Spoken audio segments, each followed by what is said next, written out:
হায় রে হায়, কি শব্দ গুঞ্জন প্রতিধ্বনি হলো, কি একটা ঝালামি শব্দ, এমন একটা শব্দ বাসাইন আমাদের সামনে উচ্চারণ করলো, বিসমিল্লাহি রাব্বি হাজাল গোলাম। এই যুবকের রবের নামে এই তীর নিক্ষেপ করতেছি, সাথে সাথে লিল্লাহি তাকবীর তিনবার বলিয়া। তখনকার সময়ের মুসলমানের সংখ্যায় পরিমাণ যুগজন ছিল কম, প্রায় 12,000 মুসলমান একসাথে বলতে লাগলো কলিমা পড়িয়া, আমান্না বিরাব্বি হাযাল গোলাম। আল্লাহু আকবার। উপস্থিত 12,000 মুসলমান নরনারী সবাই এইভাবে ঘোষণা দেয়, এই যুবক যেই খুদারে বিশ্বাস করেছে আর ওই খুদার উপরে বিশ্বাস করিয়া ইমানের অবস্থায় দুনিয়া থেকে শহীদ হয়েছে, ওই যুবকের রবের উপরে আমরা ইমান আনলাম। এখন মারছে কয়জন? মুসলমান হয়েছে কয়জন? এখন এরারাও মারে দিত। জুরু হুকা নাউজুবিল্লাহ। কতিলা আসহাবুল উখদুদ। উখদুদের অর্থ হইল গর্তওয়ালাও। পরীক্ষা খননকারীরা ইউসুফ জুনাদ বলতে লাগলো, এবার একটা কাজ করো, হে আমার রাজ্যের লেবাররা, বড় করিয়া একটা আগুনের কুণ্ড করো, আগুন জ্বালাও। আগুন জ্বালাইয়া এক এক করে সবাইকে জ্বালাইতেছে। আল্লাহ পাক রব্বুল আলামিনের নির্দেশ, ইমানদার যারা শহীদ হয়, শহীদ হওয়ার সময় আল্লাহ রব্বুল আলামিন শহীদদের সামনে জান্নাত তুলে ধরেন। জান্নাত যখন তুলে ধরেন, জান্নাতের দৃশ্য দেখা যায়, হুর দেখা যায়, গিলমান দেখা যায়। জান্নাতের দৃশ্য দেখিয়া, জান্নাত দেখে দেখে ওই হুর আর গিলমান জান্নাতে পা রাখে আর আজরাইলকে হুকুম করেন, রুহটা কবজ করো। এই অবস্থায় শহীদদের কোনো কষ্ট হয় না। জোরে বলেন মারহাবা। 12,000 মুসলমানরে হত্যা করার পরে হঠাৎ করে একটা মহিলাকে প্রত্যন্ত অঞ্চল থেকে ধরে এনেছে। মহিলার কোলে আছে শিশু, একটা বাচ্চা। কুদরত খালি শুরু হয়েছে এখন। জুরু বলেন না সুবহানাল্লাহ। 12,000 মুসলমানরে মারছে, আরো মারতো না। এখন আল্লাহর সাহায্য হইতো। নাসরুম মিনাল্লাহি ওয়া ফাতহুন করিব ওয়া বাশশিরিল মুমিনিন। এবার কিন্তু আল্লাহর সাহায্য শুরু হয়ে গেছে। কোলের শিশু বাচ্চাকে মহিলা ওই অগ্নিকুণ্ডের কাছে কিনারায় এনে বলতে লাগলো, ইউসুফ জুনাদ, হে মহিলা গো, তুমি আমাকে খোদা মানো, তোমার দিন তুমি ছেড়ে দাও, আল্লাহকে তুমি ছেড়ে দাও, আল্লাহকে এক বলা থেকে তুমি তোমার স্থান থেকে সরে যাও, আমাকে খোদা মানো, তোমার শিশুও বাঁচবে, তুমিও বাঁচবে। মহিলা বলল, না না, আল্লাহর প্রতি ঈমান এনেছে, আমি কশ্চিন কালো আল্লাহর সেই দিনকে আমি ছাড়তে পারবো না, প্রয়োজনে মরতে রাজি। জোরে বলেন সুবহানাল্লাহ। ইউসুফ জুনাদ বলে, না না, এইভাবে হবে না, শিশু বাচ্চাটাকে তাড়াতাড়ি কোল থেকে ছিনিয়ে নাও, আগুনের মধ্যে তাড়াতাড়ি নিক্ষেপ করো। এবার শিশু বাচ্চাটাকে যখন ওই বৃদ্ধা মহিলার কোল থেকে ছিনিয়ে নিয়ে যখন আগুনের ভিতরে যখন নিক্ষেপ করেছে, মহিলা তো মার মনটা নরম, কোমল হৃদয়ের অধিকারী মা জাতিরা এবার মার মধ্যে দ্বিধাদ্বন্দ্ব, হায় রে হায়, এখন আমি কি করব? আমি কি ইমানের উপরে টিকে থাকতে পারবো কি পারবো না? মহান রব্বুল আলামিনের কুদরতের কেরাসমা, কাদিরা কুদরতদারি হরচে খাগিয়া কুনি, কাদিরা কুদরতদারি হরচে খাগিয়া কুনি, মুর্দারা তো জানে বখশি, জিন্দারা বেজা কুনি। মহান আল্লাহ রব্বুল আলামিন 40 দিনের অথবা কম বেশি একবারে 25 শিশু বাচ্চার মুখ থেকে, জবান থেকে কথা বলার যোগ্যতা জারি করেছেন। বন্ধুরা, ইসলামী জাগরণ, ইসলামী বিপ্লব যুগে যুগে মহান রব্বুল আলামিন এ পৃথিবীতে প্রতিষ্ঠিত করে দেখিয়েছেন আল্লাহ ওয়ালাদের মাধ্যমে। তাওহীদে বিশ্বাসী যারা, আল্লাহকে বিশ্বাস করে এলাই কলিমাতুল্লাহর উদ্দেশ্যে যারা দিনের জীবন, নিজের রক্ত, এমনকি জবান খুলে যারা পাঠ করেছে লা ইলাহা ইল্লাল্লাহ, প্রয়োজনে তারা স্লোগান দিয়েছে আল্লাহর বরত্ব, নারায়ে তাকবীর, আল্লাহু আকবার। জোরে বলেন ঠিক না বেঠিক? আরো জোরে বলেন ঠিক না বেঠিক? আপনাদের সম্মুখে আলোচনার শুরুতে একটা সুন্দর, একটা চমৎকার উদাহরণ দিয়ে আপনাদেরকে একটা সুন্দর একটা উপমা, সেই তাওহীদের একটা নূর আর আলো, একটা 32 ফিট আপনাদের সম্মুখে জানাতে চাই। ভারতবর্ষ মুসলমানরা প্রায় ঐতিহাসিক গুণরা বলে 600 বছর মুসলমানরা কোরআন সুন্নাহর আলোকে শাসন করেছে। 6 বছর না 600 বছর? কথা যারা বলছেন আওয়াজ দেন আরো জোরে। 600 বছর জুড়ে বলেন ঠিক না বেঠিক? ওই সময়ের যেই জালিম বাদশা ছিল, নাম হলো তার জহির শাহ। বাদশা জহির ঘোষণা করলো, নারীদেরকে তোমরা বন্দি করে জেলখানায় আবদ্ধ করো এবং তাদেরকে গুন্ডা বাহিনী এবং লুচ্চাদের মাধ্যমে তাদের জীবন চরিত্রকে বিনষ্ট করার জন্য বিভিন্ন ধরনের ষড়যন্ত্র শুরু করে দিল। ওই ভারতবর্ষের জেলখানায় আমার বোনরা, যুবতী বোনরা, তখনকার সময়ে যে বাদশা ছিল যদিও জালেম, কিন্তু উনার মধ্যে একটা ইসলামী প্রেরণা এবং তাওহীদি প্রেরণা এবং ঈমানের নূর এবং আলোর বাতি তার হৃদয়ের মধ্যে প্রজ্বলিত ছিল। জুড়ে বলেন সুবহানাল্লাহ। আওয়াজে তো বোঝা যায় আপনারা এখন ওই দুর্বলী ঘুমাই যেতেছেন নাকি? আপনারা ঘুমোনি না, যা সজাগ আওয়াজ দিবেন তো ইনশাআল্লাহ। হাজ্জাজ বিন ইউসুফের কাছে ওই বন্দিশালা থেকে, কারাগার থেকে আমার মা বোনরা, যুবতী বোনরা চিঠি লেখার সুযোগ নাই, কাগজ তারা পায় না। কালি দ্বারা সাদা উড়নার মধ্যে তারা চিঠি লিখেছে। সুবহানাল্লাহ। আস্তে খন আরো জোরে বলেন সুবহানাল্লাহ। কালি দ্বারা উড়নার মধ্যে তারা চিঠি লেখে, ওগো খলিফাতুল মুসলিমিন, আমরা ভারতবর্ষের কারাগারের মধ্যে আমরা আবদ্ধ আছি। আমরা খুবই একটা সংকটাপন্ন অবস্থায়, মান ইজ্জত এবং চরিত্রের উপরে আমাদের আশঙ্কা আছে। কখন কোন অবস্থায় কইদিরা অথবা আমাদের যে পাহারাদার আছে ওরা আমাদেরকে কখন এসে হিংস্র প্রাণী জানোয়ারের মতো আমাদের ইজ্জতের উপরে হামলা করবে। ওগো হাজ্জাজ বিন ইউসুফ আমিরুল মুমিনিন, আমাদের পক্ষ থেকে আপনার কাছে আবেদন, আমাদেরকে বন্দিশালা থেকে মুক্ত করো এবং ওই হায়ওয়ানের লুচ্চামি এবং দর্শনের মতো অপব্যবহার থেকে আমাদের ইজ্জতকে আপনি রক্ষা করুন। চিঠি এসেছে, কাগজ নয়, ওড়নার মাধ্যমে। কথা ঠিক না বেঠিক? ওড়নাকে ওরা, ওড়নার মধ্যে ওরা চিঠি লিখেছে। চিঠিটা লিখেছে তাও কালির মাধ্যমে, কালি দ্বারা চিঠি লিখেছে। ওড়নার মধ্যে সাদা রুমাল বা ওড়নার মধ্যে যখন চিঠিটা লেখা হয়েছে, হাজ্জাজ বিন ইউসুফের কাছে ওই চিঠিটা এসেছে। আমিরুল মুমিনিন হাজ্জাজ বিন ইউসুফ রাহমাতুল্লাহ যদিও জালেম ছিল, কিন্তু উনি মান ইজ্জত এবং নারীদের ইজ্জত বুলন্ডিত হোক আল্লাহর জমিনে, এবং তৌহিদিবাদীরা আল্লাহর পক্ষে বিশ্বাসী বান্দারা ওদের ইমান ইজ্জত বুলন্ডিত হোক, কসিম কালো হাজ্জাজ বিন ইউসুফ সহ্য করতে পারলেন না। সুবহানাল্লাহ বলেন। ওনার একটা ভাতিজা ছিল, ইসলামের ইতিহাসে নাম আছে, নাম হলো মুহাম্মদ বিন কাসেম রহমাতুল্লাহি আলাইহি। মুহাম্মদ বিন কাসেম রহমাতুল্লাহি আলাইহি কে হাজ্জাজ বিন ইউসুফ ঘোষণা করলো, ওই ভাতিজা, ওই ভারতবর্ষের জেলখানা থেকে, কয়েদখানা থেকে চিঠি এসেছে। ওই নারীরা আবদ্ধ অবস্থা আছে, তাদের চরিত্রের উপরে ওই যুবক হায়ওয়ানরা, কয়েদিরা এবং পাহারাদাররা ওদের চরিত্রের উপরে তারা হামলা করতে চায়, ইফটিজিং করতে চায়, জিনার মতো অথবা দর্শন করিয়া তাদেরকে সেখানে হেনস্থ করতে চায়, মান ইজ্জত বিনষ্ট করতে চায়, ধ্বংস করে দিতে চায়।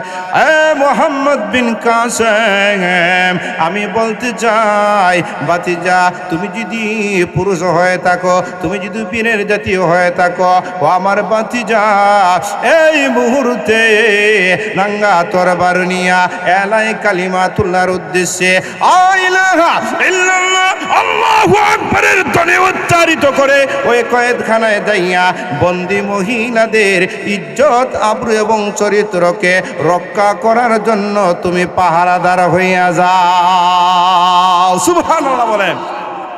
মুহাম্মদ বিন কাসেম মাত্র বয়স 14। জুড়ে বলেন কত? আরো জুড়ে বলেন।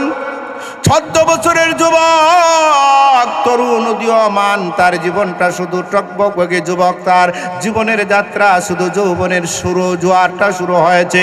ঘোড়ার উপরে রওনা হইয়া রাঙ্গা তরবারি নিয়া মোহাম্মদ বিন কাসেম রহমতুল্লাহি আলাইহি ভারতবর্ষের সেই জেলখানার পাশে যাইয়া দারোয়ানদেরকে বলছে, আমি হইলাম মোহাম্মদ বিন কাসেম, আমি ঘোষণা করলাম এই মুহূর্তে ওই বন্দিশালায় নারীদেরকে, যুবতী মেয়েদের উপরে তোমরা দর্শনের মতো এরকম অপকর্ম কাজ করবে। আমি ঘোষণা করতে চাই, প্রয়োজনে তোমাদের কাছে প্রথম হইল দ্বীনের দাওয়াত। তোমরা বলো লা ইলাহা ইল্লাল্লাহ, এই কলিমায় বিশ্বাসী হয়ে যাও। কলিমায় বিশ্বাসী যদি হয়ে যাও, আসলিম তাসলিম, তোমাদের সাথে আমার কোনো যুদ্ধ নাই, তোমাদের সাথে আর আমার কোনো ধরনের মোকাবেলার প্রয়োজন নাই। আর যদি তোমরা আমার বিরোধিতা করো, আল্লাহর কলিমার বাণী, তাওহীদে এলাহি লা ইলাহা ইল্লাল্লাহর বাণী যদি তোমরা মানো না, আল্লাহর প্রতি যদি ঈমান আনো না, এবং ওই আমার যুবতী বোনদেরকে যদি এই মুহূর্তে মুক্ত করে দাও না, রাঙ্গা তরবারি উত্তোলন করলাম, তোমাদের একজনের গর্দানও মাথায় আমি রাখবো না। মাত্র 14 বছরের এই তরুণ উদীয়মান সেই মোহাম্মদ বিন কাসিমের মাধ্যমে ভারতের সেই সিন্ধু প্রদেশের নারীদের সেই রুনার মাধ্যমে বা রুমালের মধ্যে তারা চিঠি লেখার মাধ্যমে হাজ্জাজ বিন ইউসুফের মাধ্যমে, আল্লাহু আকবার, মোহাম্মদ বিন কাসেমে সেখানে ইসলামের পতাকা উড্ডীন করে নারীদেরকে উদ্ধার করেছে। সেখানে ইসলামের পতাকা উড্ডীন করে ইসলামকে বিজয়ের বেশে সেখানে প্রতিষ্ঠিত করেছেন মাত্র একজন মোহাম্মদ বিন কাসেম। আমরা এখানে কম না বেশি? আরও জোরে? একজন না আরও বেশি? 100-র উপরে হব না ইনশাল্লাহ? আশা করি আরও শ্রোতামণ্ডলী অনেকে আসবে। তাহলে আমাদের আওয়াজটা এত ছোট্ট হবে কেন, এত ক্ষীণ হবে কেন? মুসলমানের আওয়াজ তো হবে বলিষ্ঠ আওয়াজে, যেই বলিষ্ঠ আওয়াজে শাহজালাল মুজাররদে ইয়ামানি রহমতুল্লাহি আলাইহি সেই গৌর গোবিন্দ এবং তার যত প্রেতাত্মা ছিল তাদেরকে পরাজিত করেছিলেন। জোরে বলেন ঠিক না বেঠিক? আরও জোরে বলেন ঠিক না বেঠিক? মাহতারাম হাজরিন, আসুন আমার মূল আলোচনায় চলে যায়। মাহতারাম হাজরিন, সূরাতুল বুরুজের শানে নুজুল এবং তার আলোচনা, তাফসির অথবা তাকরিরি আলোচনা, লম্বা চূড়া কথা বলা যাবে না যেহেতু সুনির্দিষ্ট সময়। মাহতারাম হাজরিন, মুফাসসিরিন কেরাম অনেক শানে নুজুল উল্লেখ করেছেন। এর মধ্যে একটা শানে নুজুল হলো এই সূরাতুল বুরুজে আল্লাহ পাক রব্বুল আলামিন মুসলমানের কিছু নির্যাতন এবং বিশেষ করে নবী রাহমাতুল লিল আলামিনের জন্মের 70 বছর আগের একটা পরীক্ষা খননকারী আসহাবে উহদুদের আলোচনা করেছেন। প্রেক্ষাপটটা হলো নবী রাহমাতুল লিল আলামিন সাহাবায়ে কেরামদেরকে নিয়ে মক্কার জীবনে খুব নির্যাতনের সম্মুখীন হলেন। এমনকি সাহাবায়ে কেরাম মরিয়া হইয়া আর যখন টিকে থাকতে পারলেন না, নবী রাহমাতুল আলামিনের কাছে বলতে লাগলেন, সাহাবায়ে কেরাম, ওগো নবীজি, আর কত সহ্য করব? সহ্যটা করার একটা সীমা আছে, সীমারেখার ভাত আমাদের থেকে ভেঙে গেছে। এমনকি তাদের সেই ধৈর্য হারানোর কথাটা বলার বিবরণ কোরআনে কারিমের মধ্যে আল্লাহ রাব্বুল আলামিন বলেছেন কেমন তাদের উপরে নির্যাতনের স্টিম রুলার শুরু হয়েছিল।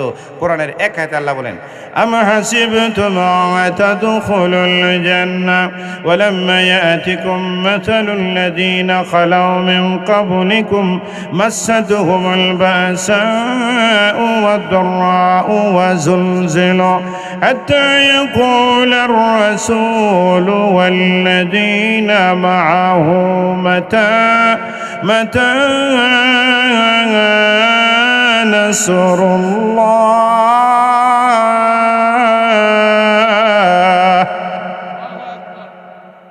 ওগো নবীজি, পেটের মধ্যে ভাত নাই, ক্ষুধার্ত, শারীরিকভাবে নির্যাতন করেছে, শরীরের মধ্যে নির্যাতন করেছে, পেটও নাই, ভাত, ক্ষুধার্ত, শারীরিকভাবে নির্যাতন করেছে, পেটে নাই ভাত, ক্ষুধার্ত অবস্থা, শারীরিকভাবে নির্যাতন করেছে। শুধু তাই নয়, এবার শরীরের মধ্যে জুলজিল, কম্পন শুরু হয়ে গেছে, শরীরের মধ্যে আমাদের কম্পন শুরু হয়ে গেছে, দাঁড়াইতে পারি না, দেয়ালে আমাদের পিঠ লেগে গেছে। মাতা নাসরুল্লাহ, এ মক্কার জমিনে 13টি বছর যাবত অগণবীজি যেদিকে যায় সেই দিকে আমাদেরকে মার মুখে পতিত হতে হয়। এমনকি আল্লাহর নবী বিশ্ব নবী রাহমাতুল্লিল আলামিন মুহাম্মদ আরবি রাহমাতুল্লিল আলামিনকেও তারা রেহাই দেয়নি, যার জ্বলন্ত প্রমাণ তাইফের ময়দানের নির্যাতনের কাহিনী। আরো অনেক লম্বা চূড়া ইতিহাস আছে মক্কার জীবনে।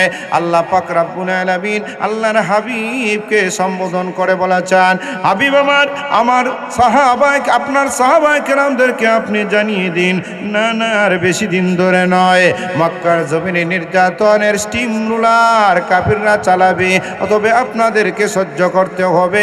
আর বেশি দূরে নয়, মক্কার জীবন পাড়ি দিয়া মদিনায় যাওয়া মাত্রই আমি আল্লাহর পক্ষ থেকে যুদ্ধ শুরু হবে। বদরের যুদ্ধের মধ্য দিয়ে মুসলমানের বিজয়ের পতাকা উড়বে। জোরে বলেন ঠিক কিনা? আরো জোরে বলেন ঠিক কিনা? আলা ইন্না নাসরাল্লাহি করিব।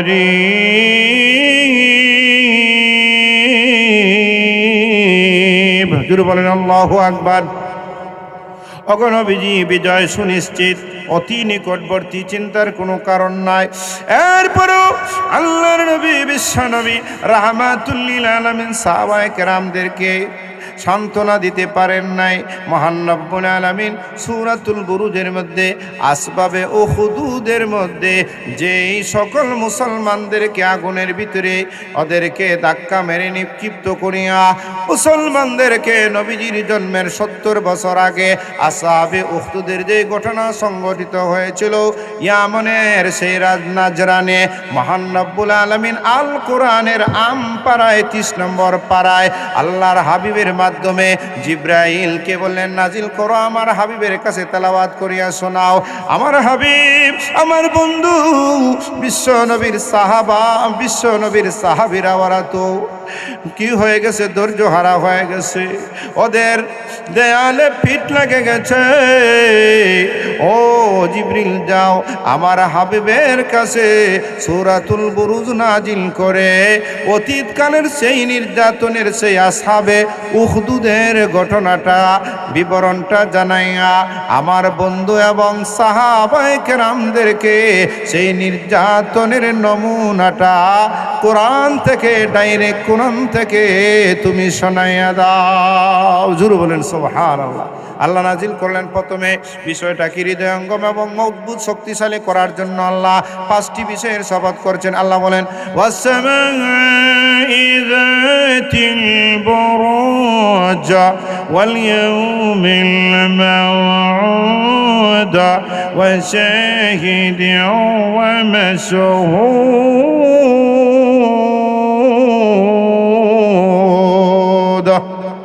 আসসামাই যাতিল বুরুজ, সূর্যের 12টা কক্ষপথের কসম। আসসামাই যাতিল বুরুজ ওয়াল ইয়াউমিল মাউউদ, কিয়ামত দিবসের শপথ। ওয়া শাহিদ, জুমার দিনের শপথ। মাশহুদ, আরফার দিনের শপথ। এই 4টি বিষয়ের শপথ করে আল্লাহ পাক রব্বুল আলামিন সামনের বিষয়টাকে আল্লাহ আলোচনা করতে চান। আল্লাহ কাদির মতলক, কাউই, আজিজ, পরাক্রমশালী। এরপর আল্লাহ রাব্বুল আলামিন কসম খান কেন, শপথ করেন কেন? আল্লাহ কসম তো খাওয়া লাগে না, আল্লাহর কথা তো এমনিতেই মজবুত শক্তিশালী কথা, ঠিক না বেঠিক? আরো জোরে বলেন ঠিক না বেঠিক? এরপর আল্লাহ বহু জায়গায় বহু বিষয়কে বোঝানোর জন্য শপথ করেছেন। ওয়াল আসরির শপথ করেছেন, ওয়াল ফাজরির শপথ করেছেন, ওয়াদ দুহা শপথ করেছেন, ওয়াল লাইলি শপথ করেছেন, ওয়াস শামসি ওয়া দুহাহা শপথ করেছেন, লা উকসিমু বিহাযাল বালাদ শপথ করেছেন, ওয়াত তিনি ওয়াজ জাইতুন ওয়া তুরি সিনিন, বহু জায়গায় শপথ করেছেন। শপথ করছেন, কসম খাইছেন কি খাইছেন না? জোরে বলেন কেন? আল্লাহ পাক রব্বুল আলামিন কসমের মাধ্যমে যে বিষয়টার আলোচনা করেছেন, এই বিষয়টাকে গুরুত্ব মানব জাতির কাছে অপরিসীম হওয়ার জন্য মহান রব্বুল আলামিন শপথ করেছেন, কসম করেছেন। জোরে বলেন সুবহান। 4টা বিষয়ের আলোচনা করতে গেলে অনেক সময়ের দরকার, সব বলা সম্ভব নয়। তবে একটি প্রথম সামাই জাতিল বুরুজের আংশিক একটু বিশ্লেষণ আমরা আলোচনা করতে চাই। আল্লাহ পাক রব্বুল আলামিন আসমানও সৃষ্টি করেছেন, আসমান সৃষ্টি করে আসমান এই সৌরজগতের মধ্যে সূর্য সৃষ্টি করেছেন, সৌরজগতের মধ্যে চাঁদও সৃষ্টি করেছেন, নক্ষত্র রাজিও সৃষ্টি করেছেন। জোরে বলেন ঠিক না বেঠিক? আরও জোরে বলেন ঠিক না বেঠিক? এই সূর্য আল্লাহ পাক রব্বুল আলামিনের হুকুমে পূর্ব দিক থেকে উদয় হয়ে পশ্চিম দিকে অস্তমিত হয়। সূর্যের আলো চাঁদের চেয়ে কম না বেশি? আরও জোরে বলেন, জোরে বলেন। চাঁদের আলো কম, সূর্যের আলো। সূর্য রাত্রে উদয় হয় না দিনে, আর চাঁদ কেন সূর্যের আলো বেশি এবং চাঁদের আলো কম কেন? নবীজির সাহাবারা আল্লাহর হাবিবের কাছে প্রশ্ন করেন, ইয়া রাসূলুল্লাহ, ইয়া হাবিবাল্লাহ, নবীজি গো, সূর্যের আলো, সূর্যের তাপ দিনের বেলায় এত বেশি, কোনো ক্ষেত্রে আমরা এই গরমের কারণে আমাদের শরীর থেকে ঘাম বের হয়ে যায়। ওগো নবীজি, রাত্রিবেলার আলো কেন কম? আল্লাহর হাবিব বিশ্বনবী রাহমাতুল লিল আলামিন সাহাবায়ে কেরামদেরকে বলেন, ও আমার সাহাবীরা, জানো না আল্লাহ পাক রব্বুল আলামিন কুদরতিভাবে প্রাথমিক পর্যায়ে সূর্য এবং চন্দ্র উভয়টার মধ্যে আলো মহান রব্বুল আলামিন সমানভাবে আল্লাহ রব্বুল আলামিন রেখেছেন। কিন্তু দেখা যায় সূর্য মহান রব্বুল আলামিন দুনিয়ার জগতের মানুষের কাম কাজ করার জন্য ওয়াজআলনান নাহারা মাআশা,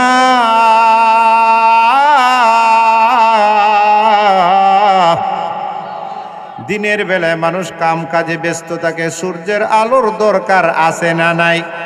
আরো জোরে বলেন আছে না নাই? আর রাত্রিবেলায় ওয়াজআলনাল লাইলা লিবাসা,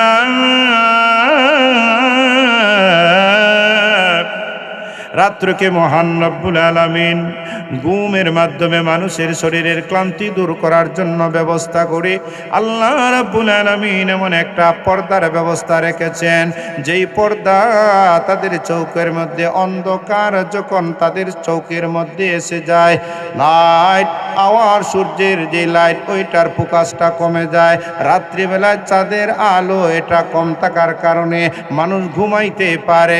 কিভাবে ওই চাঁদের আলো কমলো? আল্লাহর নবী বলেন, মহান রব্বুল আলামিন চাঁদ, মহান রব্বুল আলামিন জিবরিল আমিনকে বললেন, ও জিবরিল আমিন, তোমার 600 ডানা আছে, এক একটা ডানার এমন ক্ষমতা আছে, জিবরিল আলাইহিস সালাতু ওয়াস সালামের একটা ডানার এক অংশ শতভাগের এক ভাগ যদি আল্লাহর জমিনের মধ্যে যদি ঢুকাইয়া দেওয়া হয়, তাহলে তামাম জমিন সারকার হয়ে ধ্বংস হয়ে যাবে। জুড়ে বলেন ঠিক না বেঠিক? আল্লাহ বলেন, হ্যাঁ জিবরিল যাও, ওই চাঁদের মধ্যে যাইয়া তোমার ডানা দ্বারা তুমি 3 বার আঘাত করো।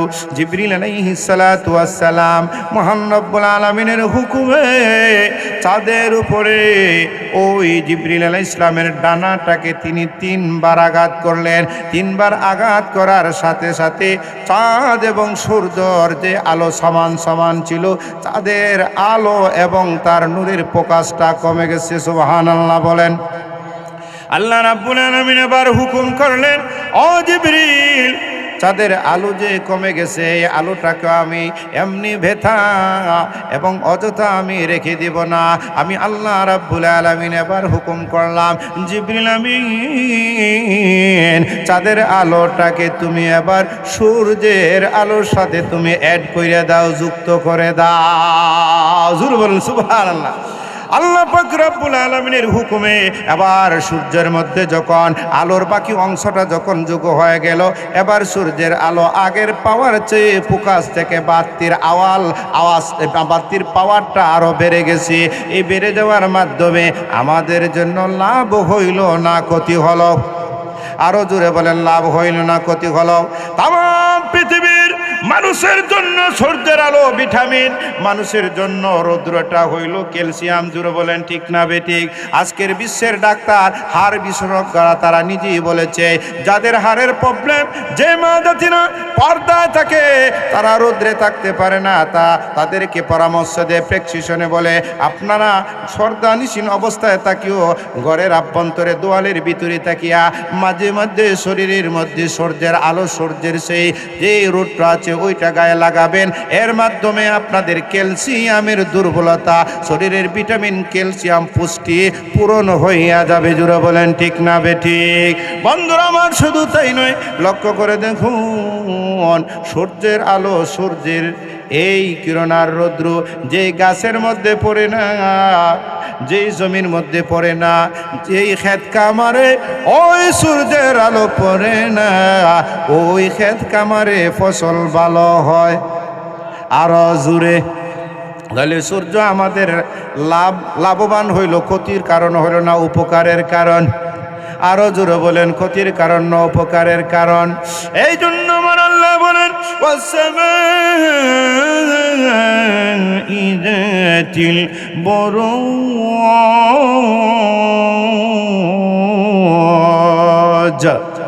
বুরুজওয়ালা আকাশের শপথ, যেই সূর্যের জন্য রয়েছে 12টা কক্ষপথ।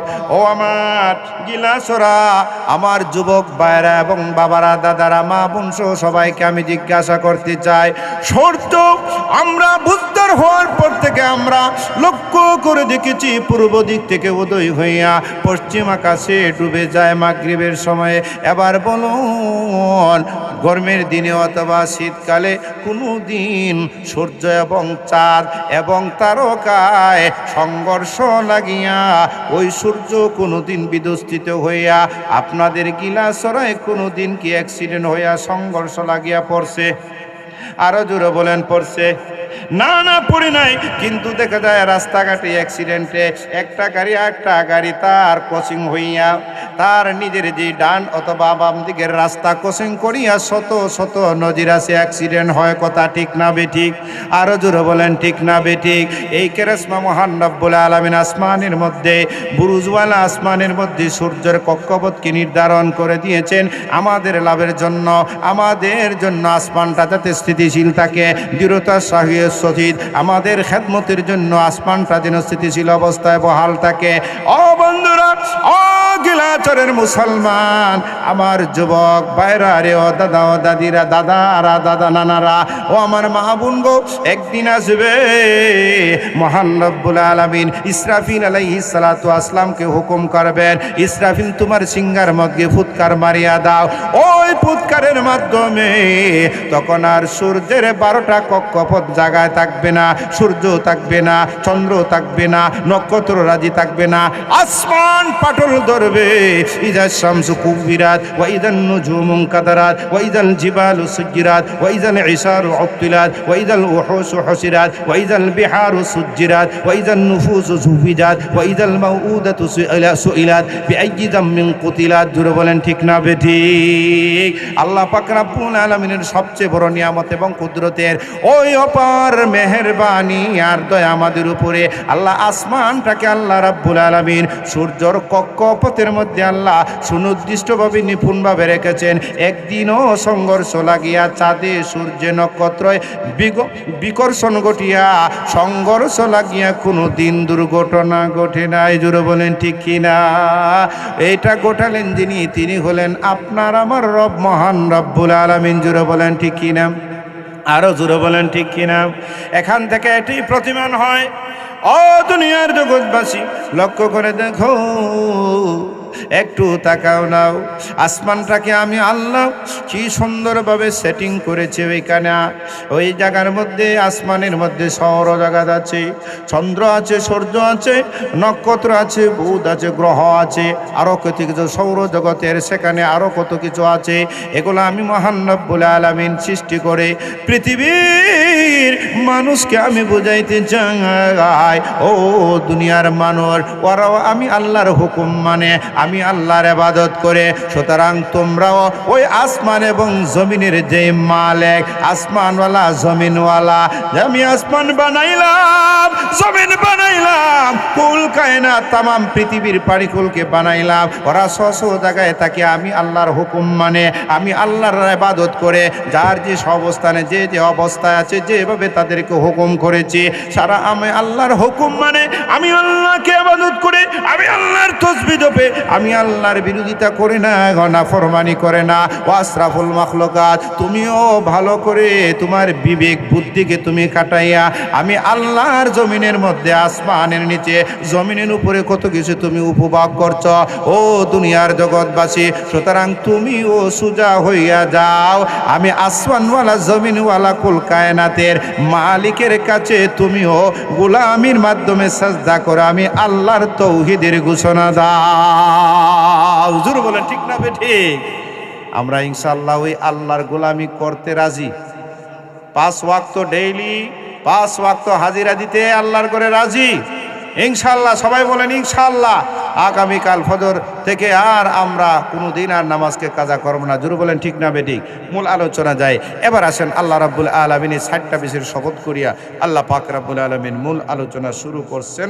আল্লাহ বলেন কুতিলা আসহাবুল উখদুদ আন্নারি যাতিল ওয়াকুদ ইযহুম আলাইহা কুউদ ওয়া হুম আলা মা ইয়াফআলুনা বিল মুমিনিনা শুহুদ। আরবি বললাম, ওলামায়ে কেরাম বুঝছেন, তবে আপনাদের জন্য বাংলায় এর ব্যাখ্যা বলতে হবে। নাকি আরবি বলে শেষ করব? বাংলায় বললে আপনারা বুঝবেন তো, আরবি তো বুঝবেন না। আলোচনা কি চলবে? আপনাদের কি অসুবিধা হইতেছে? আপনাদের কি ঘুম আসছে? ঠান্ডা লাগছে? শুনেন, আব্দুল্লাহ ইবনে আব্বাস রাদিয়াল্লাহু তাআলা আনহুর তাফসীর অনুযায়ী তিনি বলেন, নবী রাহমাতুল্লিল আলামিনের জন্মের 70 বছর আগের ঘটনাটি সংঘটিত হয়েছিল ইয়ামানের নাজরান সম্প্রদায়ে। আজকের যে ওমানের নাম শুনছেন আপনারা? শুনছেন কি না? তখনকার সময় ছিল ইয়ামিন। ওই ইয়ামিনের সেই নাজরানে সংঘটিত হয়েছিল সেই ঘটনা। সেই দেশের অধিবাসীদের মধ্যে একটা আধিপত্য সাম্রাজ্যবাদী সেই কাফের জন্ম হয়েছিল। তার নাম হইল ইউসুফ জুনওয়াস। জালিম বাদশার নাম কি? বলেন বলেন বলেন, নামটা কি? ইউসুফ জুনওয়াস। নামটা স্মরণ রাখবেন, ইউসুফ জুনওয়াস। সে খুদাই দাবি করছে, নাউজুবিল্লাহ। সে বলে আমি খুদা, আমি গড, আই এম গডফাদার। নাউজুবিল্লাহ বলেন। আর একটু জোরে সরে। এক পর্যায়ে তার দেশের একজন জাদুগির ছিল। জাদুগিরে বলতে লাগলো, ইউসুফ জুনওয়াস, আমি বৈবিধ্য হয়ে গেছি, আমার যে জাদুবিদ্যা আছে এটা চর্চা আপনার রাজদরবারে করতে চাই।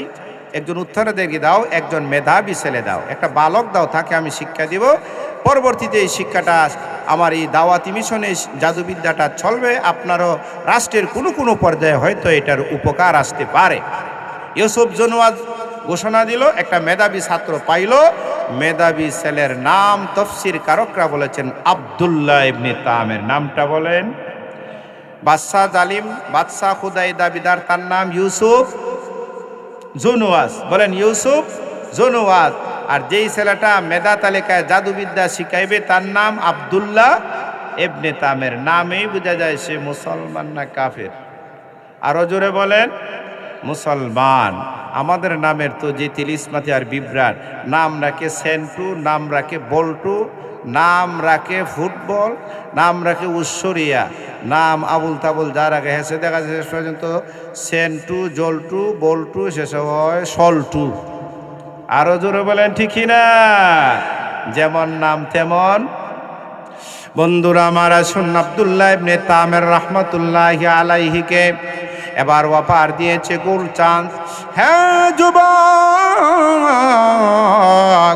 তুমি যদি আমার রাজ দরবারে জাদুবিদ্যা শিখো, তোমার পারিবারিক যত প্রয়োজন হয় সব কিছু আমি সব কিছু সামলিয়ে নিব, অর্থনৈতিক টেকেল যা প্রয়োজন হয় সব কিছু আমি সম্পাদন করব, আঞ্জাম দিব। এক পর্যায়ে জাদুগিরের কাছে জাদুবিদ্যা শিখে হঠাৎ করে বাড়ি থেকে রওনা হয়। রওনা হওয়ার পাককালে হঠাৎ করে দেখা যায় জঙ্গল আর গুহার ভিতরে আল্লাহর এক বান্দা এখানে আল্লাহর আরাধনায় তসবিহ জপে আল্লাহর নামের উচ্চারণ করে লা ইলাহা ইল্লাল্লাহ, জোরে জোরে লা ইলাহা লা ইলাহা ইল্লাল্লাহু ঈসা রুহুল্লাহ। নবীজির আগমনের আগে যেই নবীর দাওয়াত ছিল এবং কলিমা ছিল ঈসা রুহুল্লাহ, ওই ধর্মযাজক পাদ্রী একা একা বসিয়া ধর্মের কাজ করে লুকাইয়া লুকাইয়া চুপি চুরে, যেহেতু ইউসুফ জুনুয়াদ জালিম বাদশা কাফের, সে যদি জানে ওনাকে মেরে ফেলবে। এবার যুবক নাম হইল আব্দুল্লাহ ইবনে তামের। আব্দুল্লাহ ইবনে তামের একটু সামনে আগাইয়া গেছে। গুহার ভিতর থেকে যখন ওই পাদ্রীকে, সেই ধর্মযাজক পাদ্রীকে রাহিবকে দেখেছে, জিজ্ঞাসা করলেন, বাবা গো আপনি এখানে কি করেন? বাবারে আমি কি করি সেটা তো অনেক কঠিন ব্যাপার, প্রশ্নটাও কঠিন জবাবটাও কঠিন। কেন গো বাবা? জানো না আজকের আমাদের ইয়ামেনের যেই বাদশা জালেম, তার নাম হইল ইউসুফ জুনুয়াদ। যদি সে আমার কথা জানতে পারে, আমাকে দেখতে পারে, আমাকে পায়, তাহলে তো আমার গর্দান সহিত সব কিছু আমাকে ছিন্ন বিচ্ছিন্ন করে আমাকে হত্যা করে ফেলবে। ঠিক আছে বাবা, আপনার কথা আমি কাউকে বলবো না, তবে আপনি কি পড়েন, কি শিক্ষা আছে শিক্ষা দেন, আপনার কোনো শিক্ষা কি আমি গ্রহণ করতে পারবো? হ্যাঁ তো বাবা, তুমি যদি শিক্ষা গ্রহণ করতে চাও তাহলে গ্রহণ করতে পারবা। বাবা ঠিক আছে, আপনি যেই দিন গ্রহণ করেছেন এবং যেই দাওয়াতি মিশন এবং যেই আল্লাহর বাণী আপনি গ্রহণ করিয়া আল্লাহর জমিনে আপনি সেটাকে প্রতিষ্ঠিত করতে চান, আমিও গ্রহণ করলাম। সাথে সাথে এই রাহিবের কাছে, ধর্মযাজকের কাছে, ইহুদি পাদ্রীর কাছে ওই আব্দুল্লাহ ইবনে তামের যুবকটা এই জ্ঞান অর্জন করতে লাগলো। দুইটা বিদ্যা অর্জন করতেছে। একটা হলো সেকুলারিজম, অর্থাৎ খোদাদ্রোহী, আল্লাহর বিরোধিতা, যেই জাদুবিদ্যা সেই জাদুবিদ্যা শিখছে। আরেকটা হইল ধর্মীয় জ্ঞান, ইসলামিক জ্ঞান শুরু করছে শিক্ষা। এক পর্যায়ে বন্ধুরা আমার আব্দুল্লাহ ইবনে তামের রাহমাতুল্লাহি আলাইহি বাড়ি থেকে রওনা হয়েছে। প্রথম ক্লাস করবে তার ধর্মগুরু ঈসা আলাইহিস সালাতু ওয়াসসালামের, সেই ধর্মে বিশ্বাসী ওই গুরুর কাছে। অতঃপর ক্লাস শেষ করিয়া যাবে জাদুবিদ্যা, জাদুগিরের কাছে জাদুবিদ্যা শিখবে। ত্রিমুখে একটা রাস্তার মাঝখানে, রাস্তার ত্রিমুখী 3 পয়েন্ট, এই একদিকে দেখতে এই পূর্ব দিক থেকে, পশ্চিম দিক থেকে, উত্তর অথবা দক্ষিণ থেকে লোকজন আসা যাওয়া করবে। 3 পয়েন্টে ত্রিমুখী রাস্তার মধ্যখানে দেখা যায় একটা বাঘ বসে আছে। বাঘটা এমনভাবে তাবা নিয়ে আছে, বসে আছে, লোকজন তার কাছে আসলেই তাবা মেরে মানুষদেরকে হত্যা করে ফেলবে। এবার ওই লোকজন এখানে ভিড় জমাচ্ছে, এখান থেকে খেওয়ার লড়াচড়া করার, সামনে অগ্রসর হওয়ার সুযোগ নাই। আব্দুল্লাহ ইবনে তামের রাহমাতুল্লাহি আলাইহি চিন্তা করলেন, এবার কিন্তু আমার হক যাচাই করার গোল চাঁদ এসে গেছে। জুড়ে বলেন ঠিক না বেঠিক? আমি দুইজন গুরুর কাছে শিক্ষা গ্রহণ করি, একজন হইল জাদুঘির, কথা ঠিক না, আরেকজন হইল ধর্মীয় ইসলামী ধর্মগুরু, ওনার কাছে ঈসা আলাইহিস ইসলামের ধর্ম আমি শিখতেছি। এবার কিন্তু পরীক্ষা হয়ে যাবে, জাদুবিদ্যা জাদুগিরের ধর্ম সত্য না ওই আমার ধর্মগুরু ইসলামী শিক্ষা যিনি শিক্ষা দেন ওনার ধর্ম সত্য। হাতে নিয়েছে কিছু পাথর নিয়ে যখন বলছে আমার জাদুবিদ্যার তন্ত্র মন্ত্র দিয়া ফু দিলাম, ফু দেওয়ার সাথে সাথে পাথরকে বলছে, যদি আমার জাদুবিদ্যা সত্য হয়ে থাকে, জাদুগিরের জাদুবিদ্যা যদি সত্য হয়ে থাকে, তাহলে ওই পাথরটা বাঘের গায়ে লাগার সাথে সাথে যেন বাঘটা মরে যায়। কোনো কাম হয়েছে না এতে, কোনো কাম জোর হোক, কোনো কাম হইব? আরো জোরেন, কুফুরি বিদ্যাত কোনো কাম হইব? আল্লাহর নাফরমানি বিদ্যাত কোনো কাজ হবে? আরো জোরে বলেন, কোনো প্রতিক্রিয়া আছে? নাই। এবার আব্দুল্লাহ ইবনে তামির রাহমাতুল্লাহি আলাইহি চিন্তায় পড়ে গেলেন, তাহলে আসলটাই এখন আমার যাচাই করার সময় এসে গেছে। কুল জাআল হক ওয়া যাহাকাল বাতিল ইন্নাল বাতিলা কানা যাহুকা। একটু আওয়াজ দিয়ে বলি না আল্লাহু আকবার। এবার আব্দুল্লাহ ইবনে তামির রাহমাতুল্লাহি আলাইহি হাতে নিয়েছে পাথরের কঙ্কর, নিয়ে বলতে আল্লাহ, আপনার দিন যদি সত্য হয়ে থাকে, ঈসা আলাইহিস সালাতু আসসালামের ধর্মে বিশ্বাসী ওই আমার উস্তাদ গুরু হুজুরের এই জ্ঞানটা যদি সত্য হয়ে থাকে, আমিও সেই দিনকে গ্রহণ করেছি। লা ইলাহা ইল্লাল্লাহ, আল্লাহ ছাড়া পৃথিবীতে আর কোনো ইলাহ নাই, কোনো আধিপত্য নাই, কোনো সাম্রাজ্যবাদী নাই, মানে একমাত্র আপনাকে, আসমান জমিনের মালিক আল্লাহকে।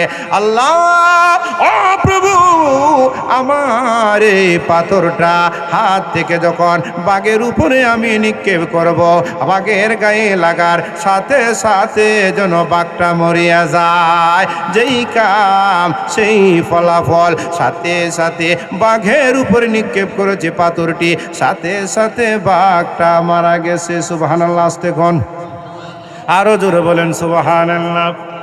দর্শক মন্ডলীরা সবাই তিন দিক থেকে ওরা দাঁড়িয়ে আছে, তামসা দেখতেছে। কি হলো, কি ঘটনা হয়ে গেল?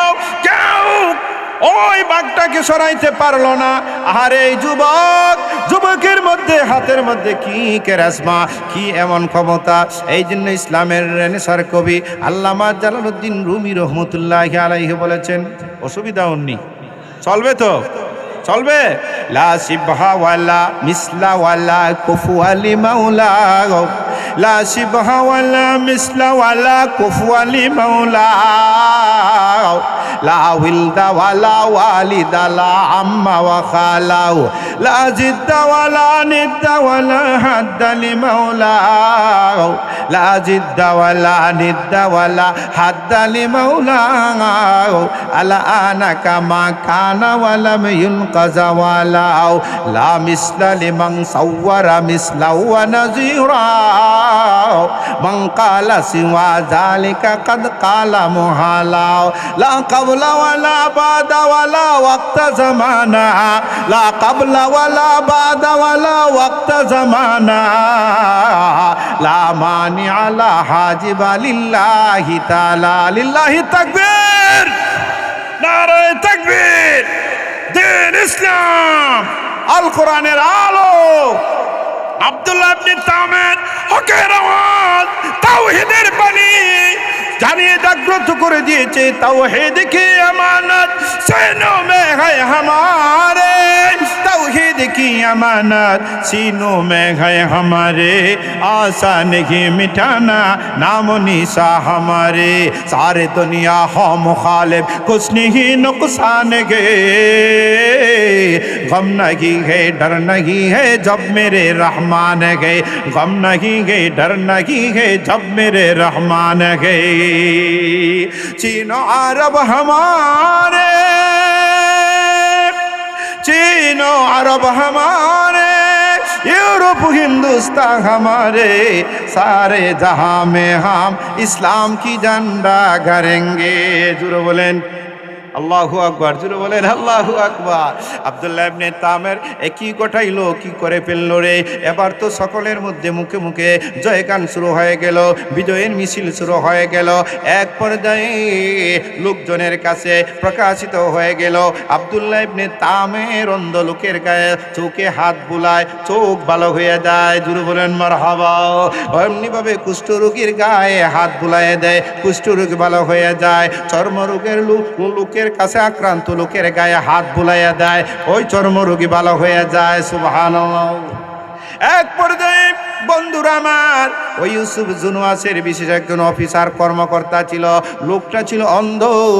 আব্দুল্লাহ ইবনে আব্বাস রাদিয়াল্লাহু তাআলা আনহু বলেন, লোকটা ছিল অন্ধ। অন্ধ থাকলেও টারে টারে আন্দাজ করিয়া অফিসের কাজকর্ম করে জানতে পেরেছে আব্দুল্লাহ ইবনে তামের নামে একটা যুবক মানুষকে সুস্থ করে ভালো করে হাদিয়া তুফা স্বর্ণ মুদ্রা নিয়ে তার কাছে তার দরবারে হাজির হয়েছে। হাজির হওয়ার পরে বলে, আরে যুবক, আমি তোমার জন্য কিছু হাদিয়া উপঢৌকন উপহার নিয়ে এসেছি। তুমি যদি আমার চোখটা ফিরিয়ে দিতে পারো, এই উপঢৌকন তোমাকে আমি দান করব। আব্দুল্লাহ ইবনে তামের রাহমাতুল্লাহি আলাইহি বলতে লাগলেন, ও আগন্তুক মুরব্বি, আমি ভালো করি না, আমি সুস্থ করি না।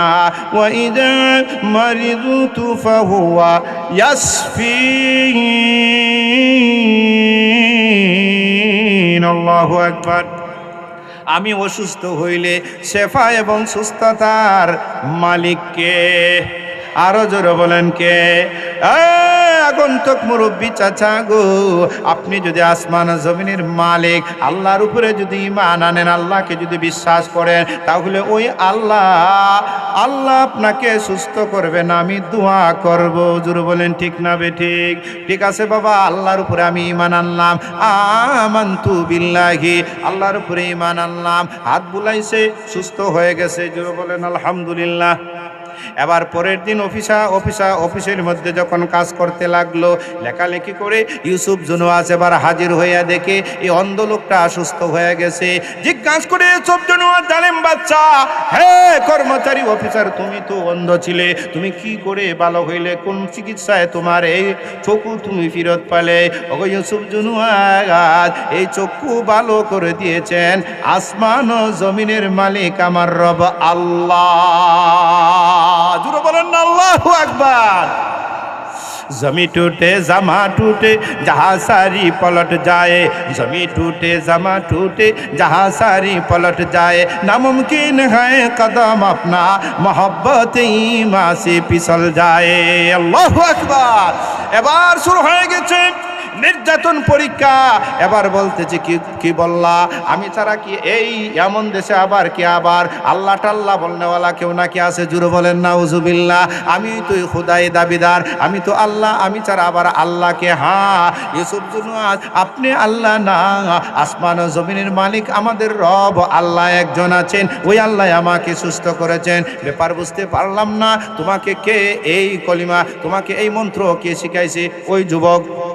ওই যুবক আব্দুল্লাহ ইবনে তামের। আরে তাকে তো আমি জাদুবিদ্যা শিখাইছি, তাহলে তো কাম হয়ে গেছে, জাদুবিদ্যায় কাম তো হয়ে গেছে।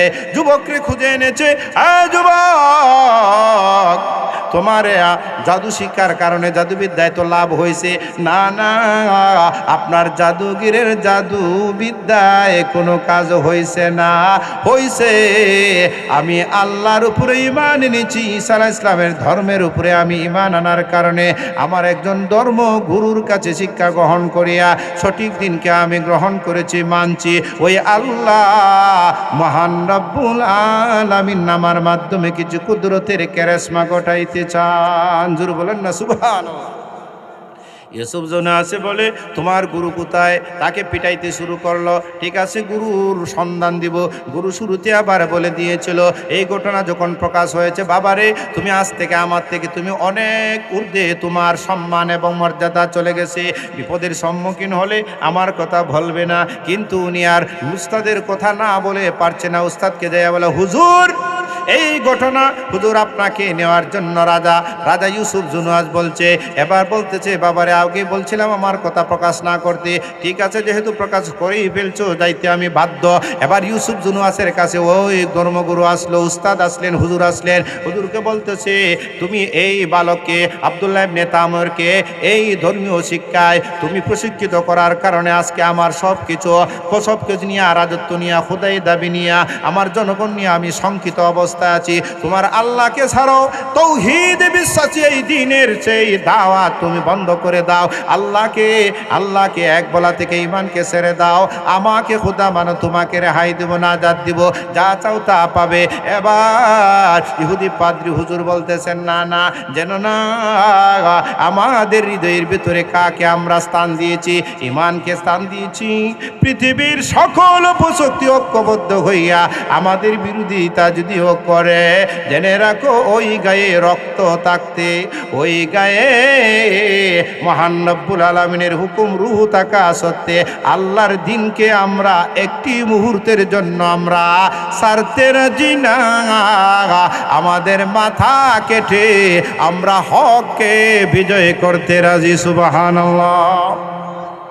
এই জন্য কবি বলে, আলহামদুলিমান কাদ্দারা খাইরা ওয়া কাবালা, আলহামদুলিমান কাদ্দারা খাইরা ওয়া কাবালা, ওয়া শুকরু লিমান সাওয়ারা হুসনা ওয়া জামালা, ফারদুন সামাদুন আন সিফাতিল খালকি বারিউন, রাব্বুন আজালিয়ুন খালাকাল খালকা কামালা, রাব্বুন আজালিয়ুন খালাকাল খালকা কামালা, আল আউয়ালু ওয়াল আখিরু ওয়াজ জাহিরু হাক্কা, আল আউয়ালু আল আখিরু ওয়াজ জাহিরু হাক্কা, ওয়াল বাতিনু মাওলা ওয়ালা কিল কালা। হয়ে যাব বিজয়ের পতাকা, আমি হয়তো আর উড়াইতে পারবো না, পরবর্তী জেনারেশনে হয়তো সেটাকে টিকে রাখবে। আমার একজনের রূহ, আমার প্রাণ যাওয়ার কারণে, আমার প্রাণ বিসর্জন দেওয়ার কারণে এই ঈমানের পতাকা, এই আমিনের দেশের মধ্যে ইসলামের পতাকা পথ পথ করে ইনশাআল্লাহ অবশ্যই উড়বে। আমি একজনের জন্য প্রাণ দিতে, ইসলামের জন্য আমি কোনটা বোধ করি না, আমার জীবন দিতে রাজি। কথা ঠিক না? মুসলমান জীবন দিতে রাজি, রক্ত দিতে রাজি, জান দিতে রাজি, মাল দিতে রাজি, স্ত্রী বিধবা করতে রাজি, সন্তান এতিম করতে রাজি, কিন্তু ঈমানকে মুসলমান ছাড়তে আরো জোরে বলো। বন্ধুরা আমার, ঘোষণা হয়ে গেল জল্লাদের মাধ্যমে এই ধর্মযাজককে, এই গুরুকে মাথার মধ্যে খরাত ব্যবহার করে মাথাটাকে ছিন্ন বিচ্ছিন্ন করে দুটুকরো করে ওনাকে শহীদ করে দেওয়া হয়েছে। জুরু বলেন নাউজুবিল্লাহ। এবার হলো আব্দুল্লাহ ইবনে তামেরের ফালাত। চলবে তো পরবর্তী হুজুর আসার আগ পর্যন্ত ইনশাল্লাহ। অল্প সময় আর এখন গুছিয়ে নিয়ে আসবো, লম্বা করে বলবো না। এবার আব্দুল্লাহ ইবনে তামেরকে বলতেছে, তুমি আমার রাজ দরবারের নুন খাইয়া, নুন মরিচ খাইয়া বড় হইছ, আমার গুণ গাইবা, তুমি আমার পক্ষে কথা বলো না, তুমি আমারে খুদা মানো, আর আল্লাহরে এক খুদা বলার এই দাওয়াত দাবি তুমি ছাইরা দাও, যা চাইবা তা পাইবা। আব্দুল্লাহ ইবনে তামের বলতেছে, বলা তো সহজ কিন্তু বাস্তবায়ন করা কঠিন।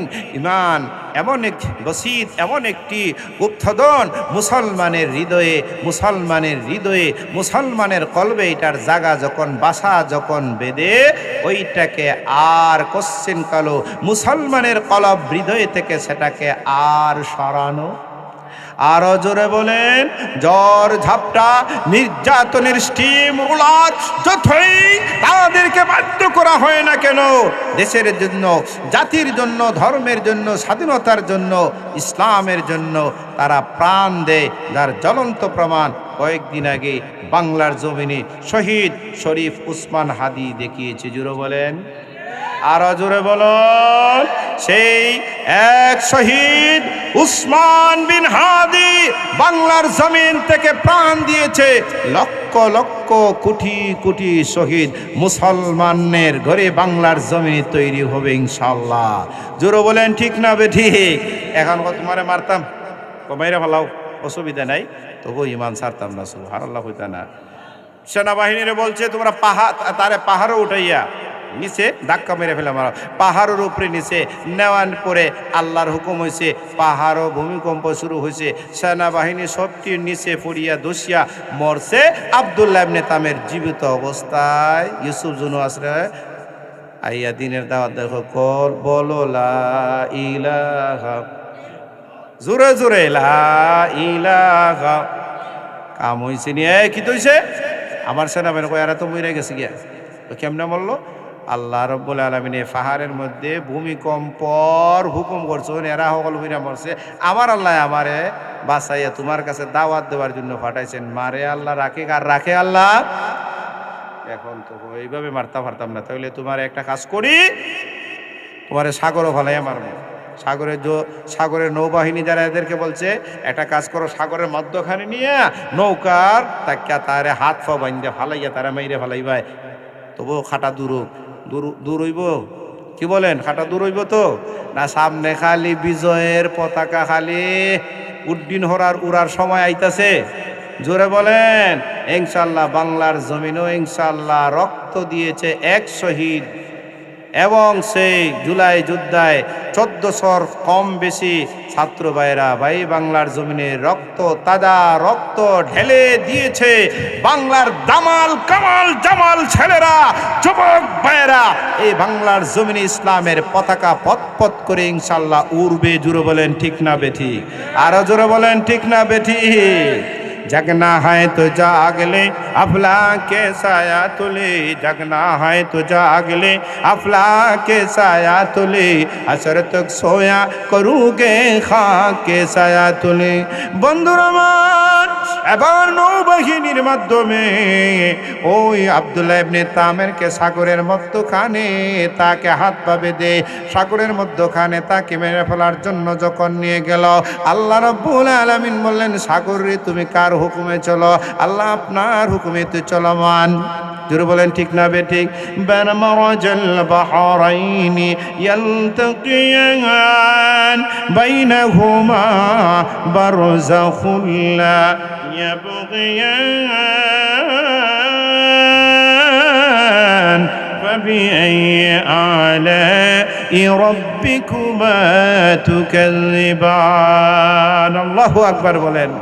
সাগরের মধ্যে আল্লাহর হুকুমে জলুচ্ছ্বাস শুরু হয়ে গেল, ঝড় তুফান শুরু হয়ে গেল।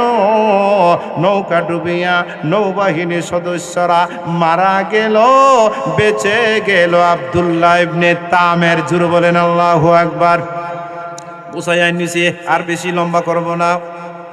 শেষ পর্যন্ত শুনতানি আপনার আগ্রহ আসেনি?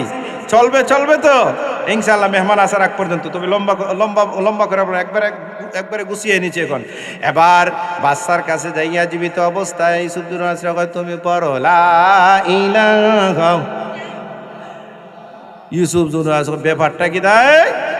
আমার সৈন্য, তোমার সৈন্য বাহিনী হলটি মইরা গেছে আল্লাহর হুকুমে জলুচ্ছ্বাসে জ্বর তুফানে। তুই মরছত না? না, আমার আল্লাহ আমারে সাহায্য করছেন, আমারে বাঁচাইছেন, তোমার দাওয়াত দেওয়ার। জোরে বলে সুবহানাল্লাহ। এখন হয় আর কত আমার সৈন্য মরব? লাখে লাখে সৈন্য মরে, কাতারে কাতার গনিয়া বাঁচিয়া দেখো হাজারে, আয় হায় হাজারে হাজার লক্ষ লক্ষ এরকম ভাবে সৈন্য মরলে তো আমার যেই পরাশক্তির যে মূল মজবুত হাত তো দুর্বল হয়ে যাবে। তোমারে তো যে ভাই এক মারা লোক আমারে মারতা, মারলে তুমি শান্তি তো শান্তি। কি বলেন শান্তি না তারও শান্তি? কি বলেন ইসলাম ডুবে যাবে তো না জিন্দা হবে? আরো জোরে বলেন ইসলাম মুর্দাবাদ হবে না জিন্দাবাদ? কুফরি মতবাদ মুর্দাবাদ, ইসলাম আরো জোরে ইসলাম। এবার তোমার মন্ত্রতন্ত্র মতে আমারে মারতা পারতা না, মারতাইনি, হত্যা করিলে দেয়, ঠিক আছে আমিও জীবন দিলাইমু ইয়ামিনের জন্য, ইসলামের জন্য, দিনের জন্য। পৃথিবীতে রেখে যাব আমি স্মৃতিচারণ। জোরে বলেন ঠিক কিনা? যেটা প্রমাণ করে দিয়েছে সেই উসমান বিন হাদি। কথা ঠিক না বেঠিক? এবার দেখেন আব্দুল্লাহ থামের বলে শর্ত আছে। 1 নম্বর শর্ত হলো আগামীকাল অনুমানিক 11টা বা 10টার সময় বিশাল একটা ময়দানের মধ্যে আপনার রাজপ্রাসাদের জনগণ, রাজা প্রজাদের মধ্যে জনগণকে বলবেন যে একটা ছেলের আগামীকাল তারে হত্যা করা হইব, তোমরা সবাই বিশাল এই ময়দানে জমায়েত হবে। 1। 2 নম্বর হইল আমাকে একটা কুটির মধ্যে ঝুলাইবেন, ঝুলাইয়া আপনি আপনার মতো আমাকে তরবার বা অথবা তীর দ্বারা অথবা কোনো ধরনের বন্দুক দ্বারা, মিসাইল দ্বারা অথবা মেশিন গান দ্বারা বোম্পিং করলে ঘামাইতো না।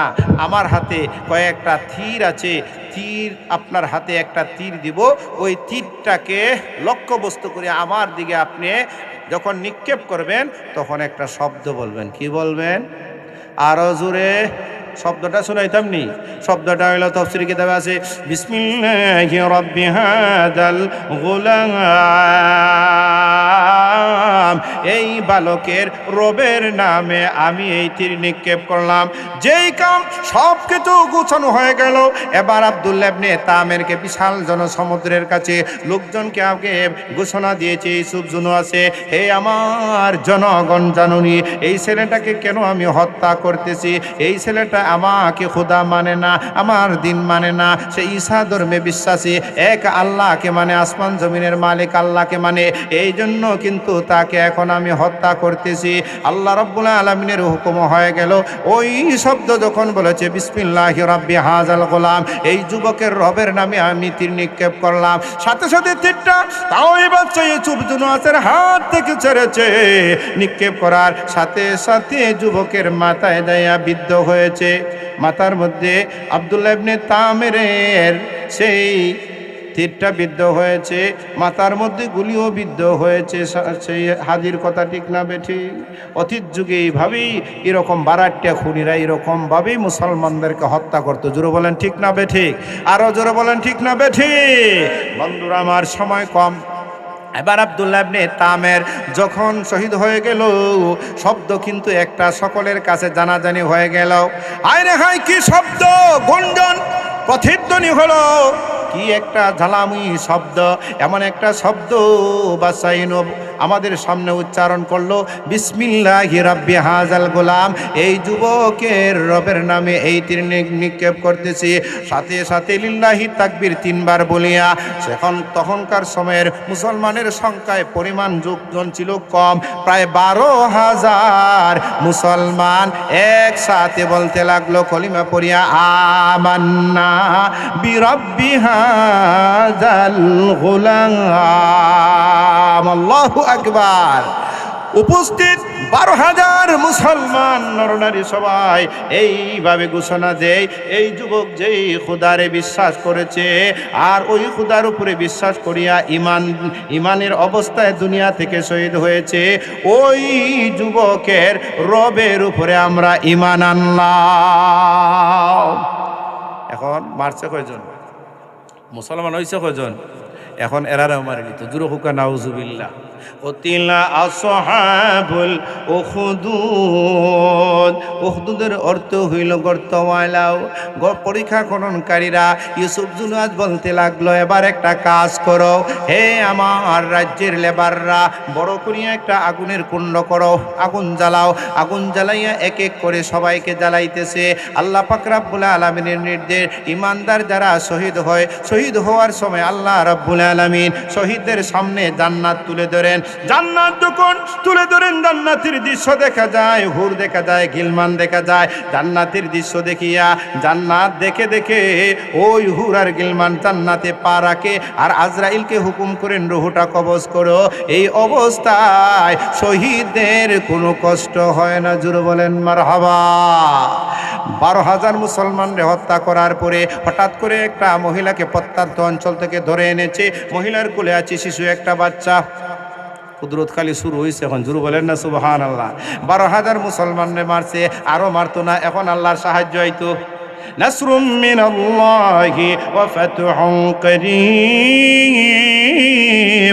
ওয়া বাশশিরিল মুমিনিন।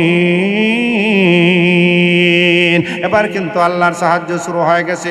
কুলের শিশু বাচ্চাকে মহিলা ওই অগ্নিকুণ্ডের কাছে কিনারায় এনে বলতে লাগলো, ইউসুফ জুনুয়াস, হে মহিলা গো, তুমি আমাকে খোদা মানো, তোমার দিন তুমি ছেড়ে দাও, আল্লাহকে তুমি ছেড়ে দাও, আল্লাহকে এক বলা থেকে তুমি তোমার স্থান থেকে সরে যাও, আমাকে খোদা মানো, তোমার শিশুও বাঁচবে, তুমিও বাঁচবে। মহিলা বলল, না না, আল্লাহর প্রতি ঈমান এনেছে, আমি কশ্চিন কালো আল্লাহর সেই দিনকে আমি ছাড়তে পারবো না, প্রয়োজনে মরতে রাজি। জোরে বলেন সুবহানাল্লাহ।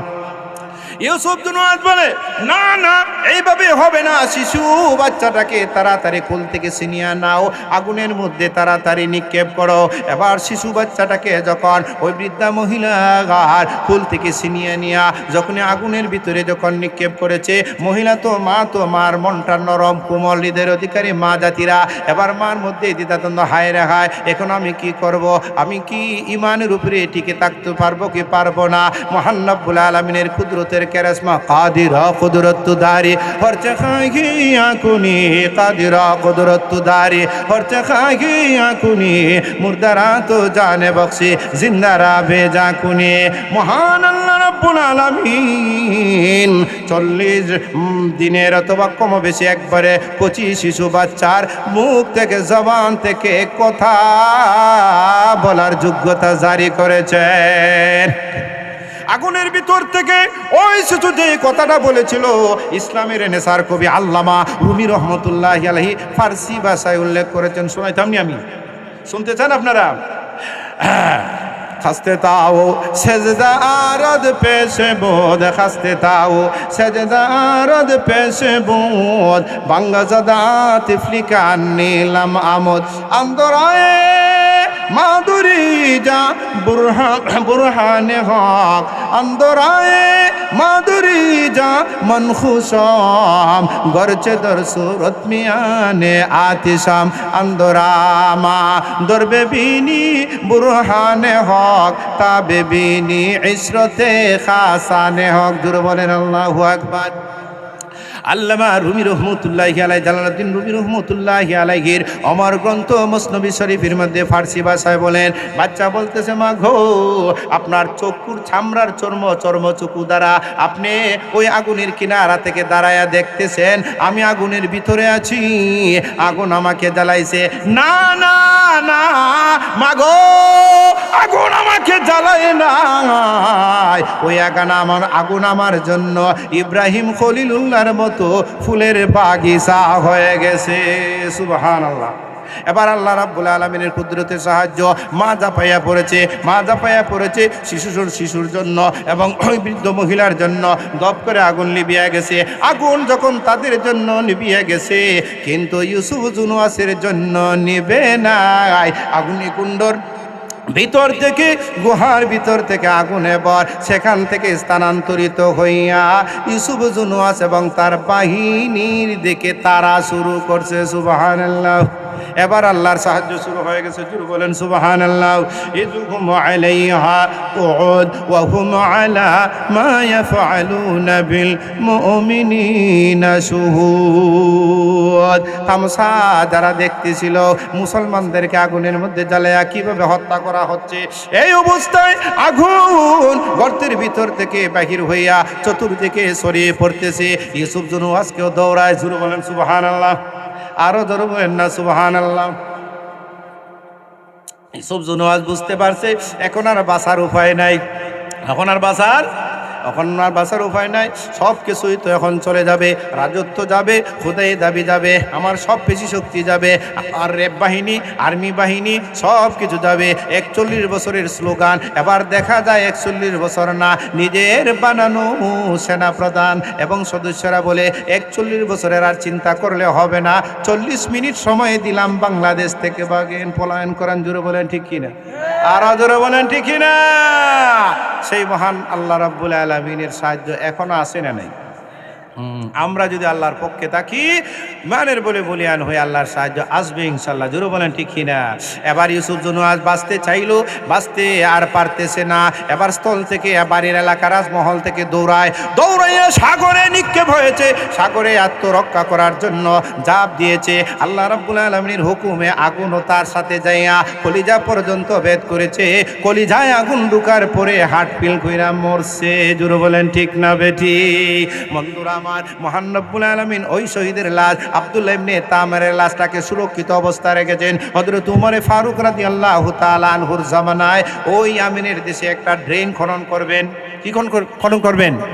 ড্রেন খনন করতে যাইয়া ড্রেনটা হবে একটু বড় ধরনের। হঠাৎ করে দেখা গেল ড্রেনের মধ্যখানে একটা যুবকের লাশ।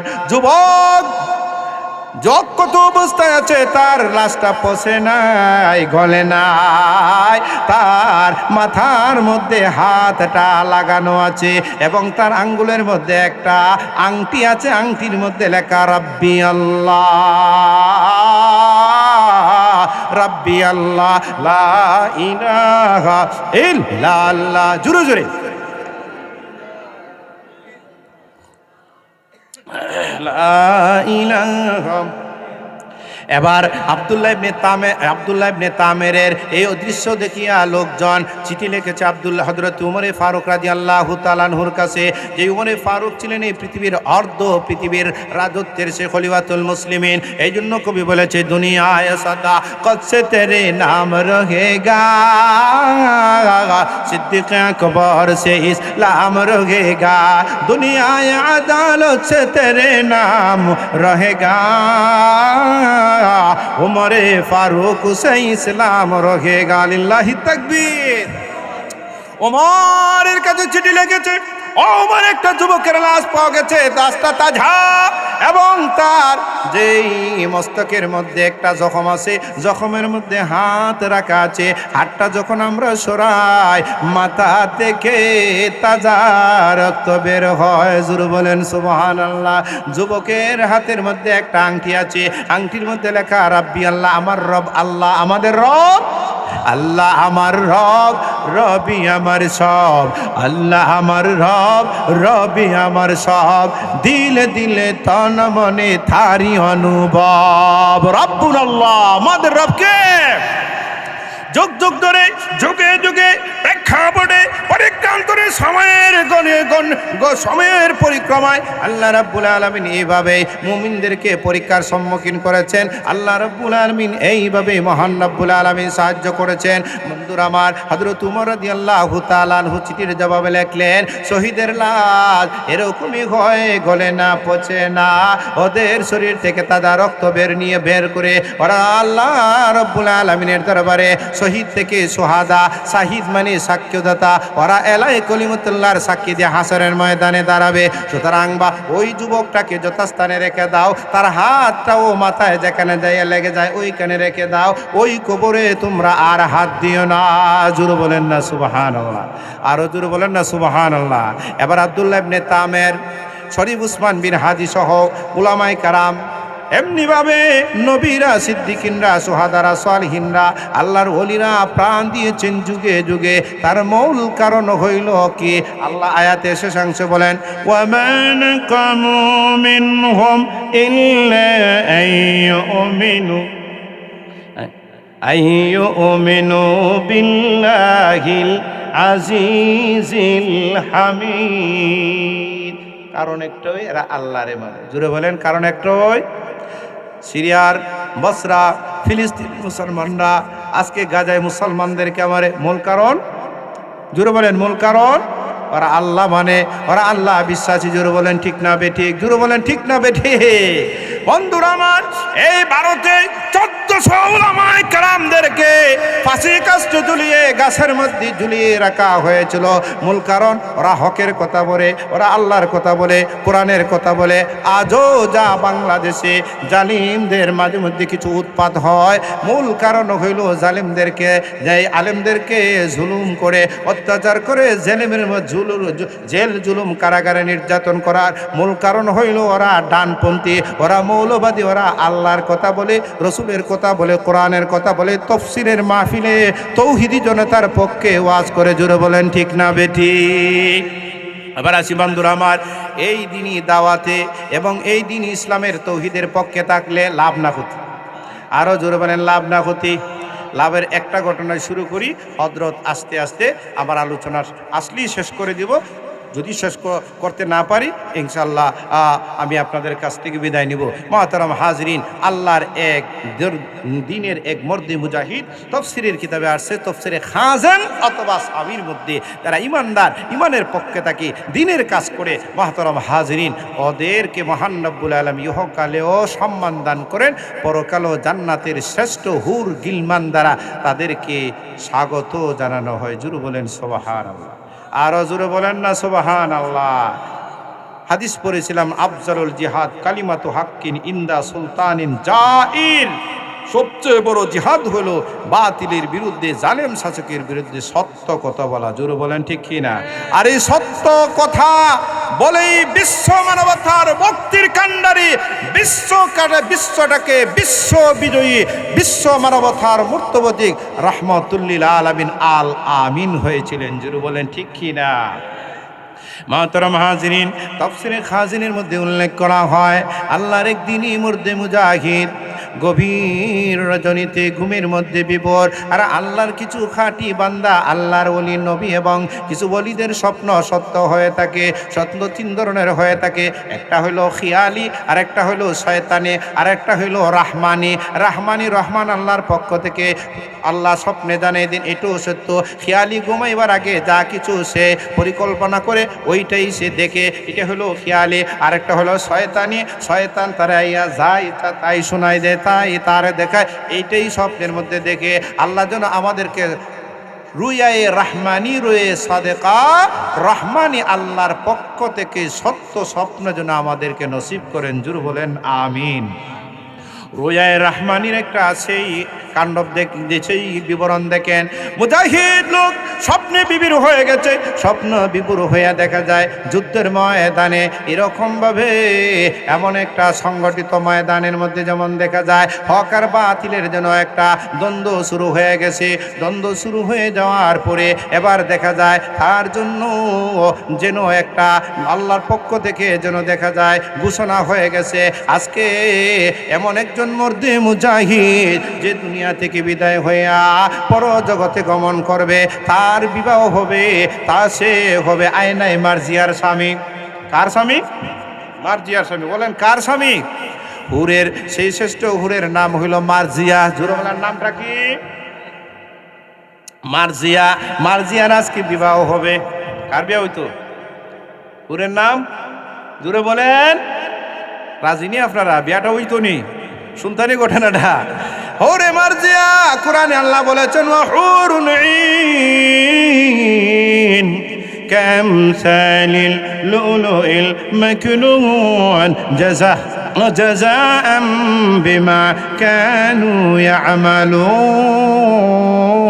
আর রহমান আল্লাহ বলেছেন ওয়াহুরুম মাকসুরাতুন ফিল খিয়াম ফাবিআইয়ি আলা'i রাব্বিকুমা তুকাযযিবান। যুবক স্বপ্নে বিভোর হইয়া দেখতেছে কিয়ামত যেন হয়ে গেছে। এই কিয়ামতের বিচারের পরবর্তী একটা এলান হয়ে গেছে আজকে। আয়নায় মার্জিয়া, আইনাল মার্জিয়া, তার মানে হলো মার্জিয়ার বিবাহ হবে, আর মার্জিয়ার স্বামী আজকে আসবে।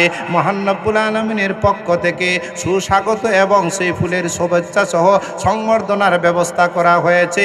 সর্বপ্রথম একটা গেট এত সুন্দর করে সাজানো হয়েছে গেটের পার্শ্বে গেছে, গেটের পার্শ্বে দাইয়া দেখে এত সুন্দরী রূপসী তরুণী কামিনী জীবনে কোনোদিন যুবক দেখে নাই। এবার দেখিয়াই তার জিহ্বা আর সামলাইতে পারে না, জিজ্ঞাসা করে তোমরা কারা ঘো? এমন হুর আছে জান্নাতের মধ্যে, মহান রব্বুল আলামিন এমন হুর রেখেছেন যাদের 70টা পর্দা হবে। 70টা পর্দা শাড়ি থাকার পরেও তাদের চামড়া দেখা যাবে, চামড়ার ভিতরে তাদের গোস্ত দেখা যাবে, গোস্তের ভিতরে রক্তের গ্রুপ, এ গ্রুপ না বি গ্রুপ না এ মাইনাস, এটা সব তাদের চোখে বাসবে। জোরে বলেন সুবহানাল্লাহ।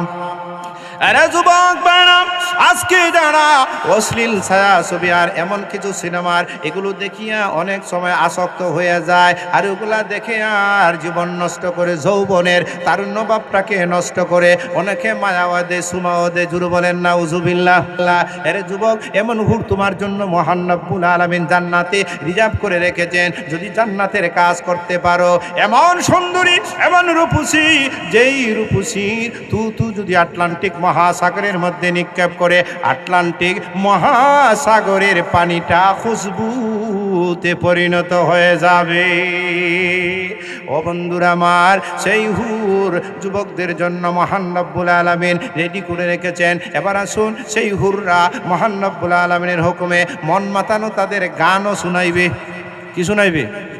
গানটা শুনালেই ফাঁকিদা শুনতানি আপনারা মুরব্বী চাচারা আপনারা এই গান শুনতে পারবেন না, বুড়োদেরকে শোনানো হবে না, বুড়িদেরকেও শোনানো হবে না। কেন না? বুড়া এবং বুড়ি জান্নাতে যাওয়ার সময় বুড়া বুড়ি থাকবে না। আমার মা বোনরা হবে 20 থেকে 25 বছরের যুবতী, আমার চাচা এবং দাদা নানা আমার শ্বশুররা হয়ে যাবে 25 থেকে 30 বছরের টকবগে যুবক। জুরু বলেন আলহামদুলিল্লাহ, আল্লাহ নসিব করুন। জুরু বলেন আল্লাহু আকবার।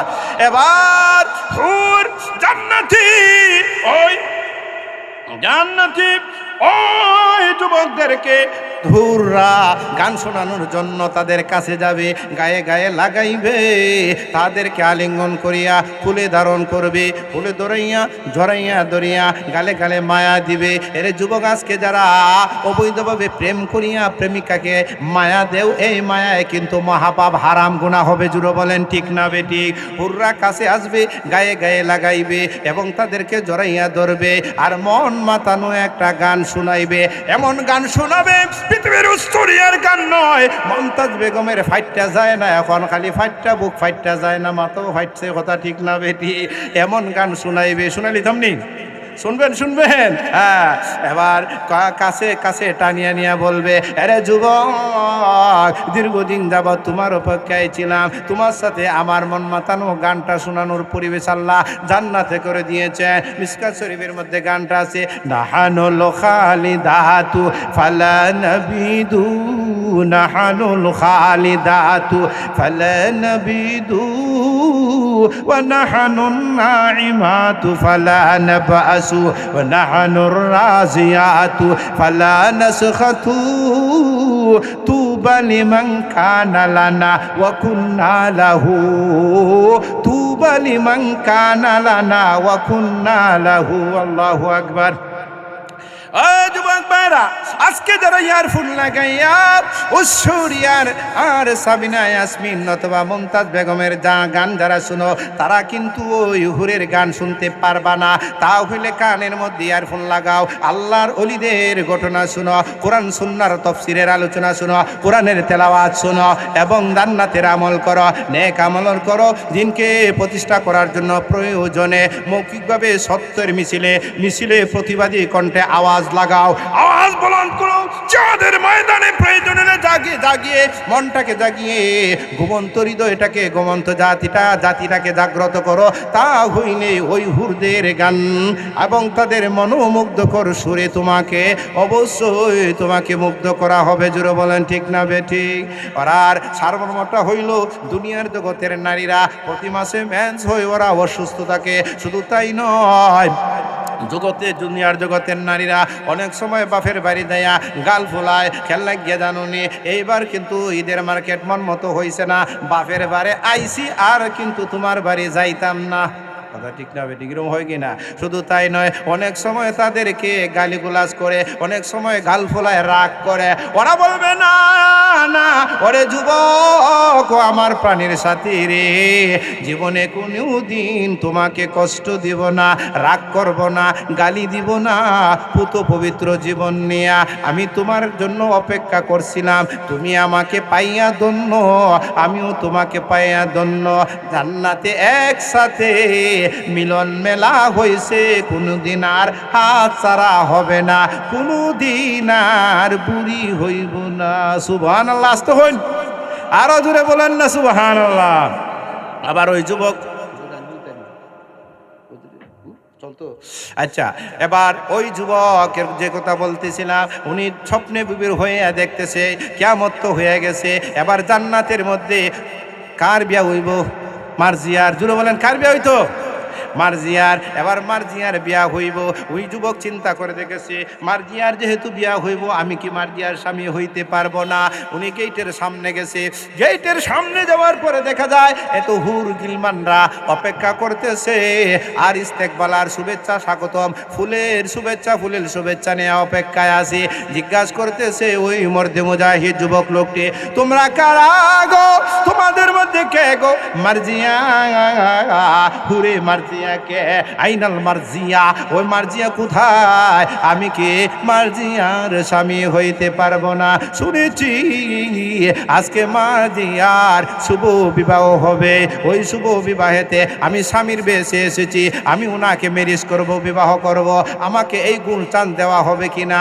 ওরা বলে না না, আমাদের মধ্যে কেউ মার্জিয়া নয়, মার্জিয়ার জন্য তো সব কিছু রেডি করা হয়েছে, তবে মার্জিয়ার জন্য আজকে অনেক কিছু প্রস্তুত করা হয়েছে।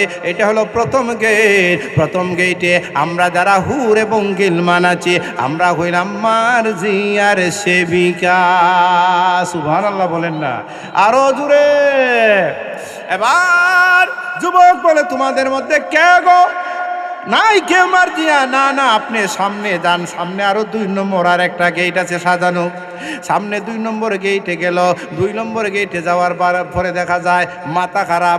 আগে যাদেরকে দেখেছে, আরে বাপরে বাপ, জীবনে কোনোদিন ওদের চেহারা দেখি নাই, ওদের মতো সুর দেখি নাই, ওদের মতো চেহারা দেখি নাই, অভিনব এই তাদের চেহারা, আর তাদের এই চমৎকার, তাদের এই মুখের হাসি, কি চমৎকার দেখা যায় তাদের সেই গাল, তাদের সেই রক্তিম সেই চেহারা, এগুলো তো জীবনে কোনোদিন আমি দেখি নাই। এবার 2 নম্বর গেটে যাইয়া যুবক বলে, তোমরা কারা গো, কে গো এখানে মার্জিয়া? আমি তো মার্জিয়ার স্বামী হওয়ার জন্য আমি প্রস্তাব নিয়ে এসেছি, বিবাহ হবে স্বামী মার্জিয়ার। আমি কি তোমাদের মধ্যে এই মার্জিয়ার স্বামী হতে পারবো? বলো মার্জিয়াকে। এবার হুররা এবং গিলমানরা বলতেছে, না রে যুবক, আমাদের মধ্যে কেউ মার্জিয়া এখানে নাই, তুমি 2 নম্বর গেটে আসছো। 2 নম্বর গেটে আমরা যারা এখানে অপেক্ষমান আর ইন্তজার আর ফুলের শুভেচ্ছা আর সব কিছু প্রস্তুত নিয়ে আমরা যারা গান গাইতেছে আর অপেক্ষা করতেছে, আমরা হইলাম মার্জিয়ার সেবিকা দাসী। সুবহানাল্লাহ। আরে বাবা, তাহলে আরো যাইতাম হইব। তুমি 3 নম্বর গেটে যাও। কত নম্বর গেট? 3 নম্বর গেট। 3 নম্বর গেটে যাওয়ার পরে তারা বলতেছে, আমরা হইলাম সেবিকা। 4 নম্বর গেটে যাও। 4 নম্বর গেটের মধ্যে পৌঁছলেন। 4 নম্বর গেটে যাওয়ার পরে বলতেছে, না না, আমরা কেউ মার্জিয়া না। 5 নম্বর গেটে যান, 6 নম্বর গেটে যান, 7 নম্বর গেটে যান। মোটামুটি সপ্তম গেটে চলে আসেন। এখন মোটামুটি একটা আলোচনাও গুছিয়ে নিয়ে আসছি, হজরতকে আমার মনে হয় নিয়ে আসেন। প্রায় তো কিছু হয়েছে, স্যার ঠান্ডা তো বাড়তেছে, ঠিক না? আমাদের কাঙ্ক্ষিত মেহমান আসতেছেন ইনশাল্লাহ, আপনারা কেউ যাবেন না। মহতরম হাজিরিন, সপ্তম গেটে যখন এবার মর্দে মুজাহিদ যুবকটা পৌঁছে গেল, পৌঁছে যাওয়ার পরে এবার জিজ্ঞাসা করতেছেন, তোমরা কারা গো?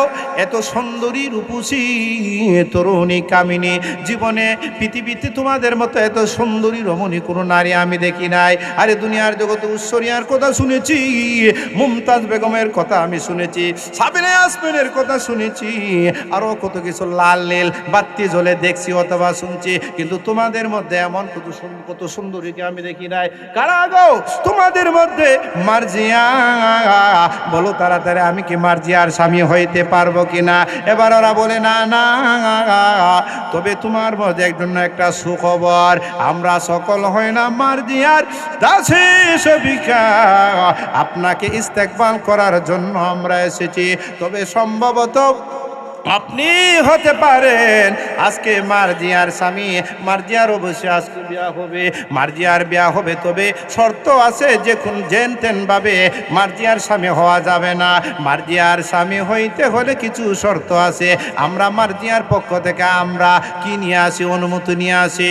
সপ্তম গেটের সর্দারিনী যেই হুর আছে, হুর দেয়া ভিতরের গেটের ভিতরে 70টা পর্দাকে বেদ করিয়া 70টা পর্দার ভিতরে ঢুকিয়া এবার মার্জিয়ার কাছে হুর দাসী যাইয়া বলে, ও বেগম মোহতারামা, আফা গো মার্জিয়া, আফা দুলাভাই আইছে। সুবহানাল্লাহ।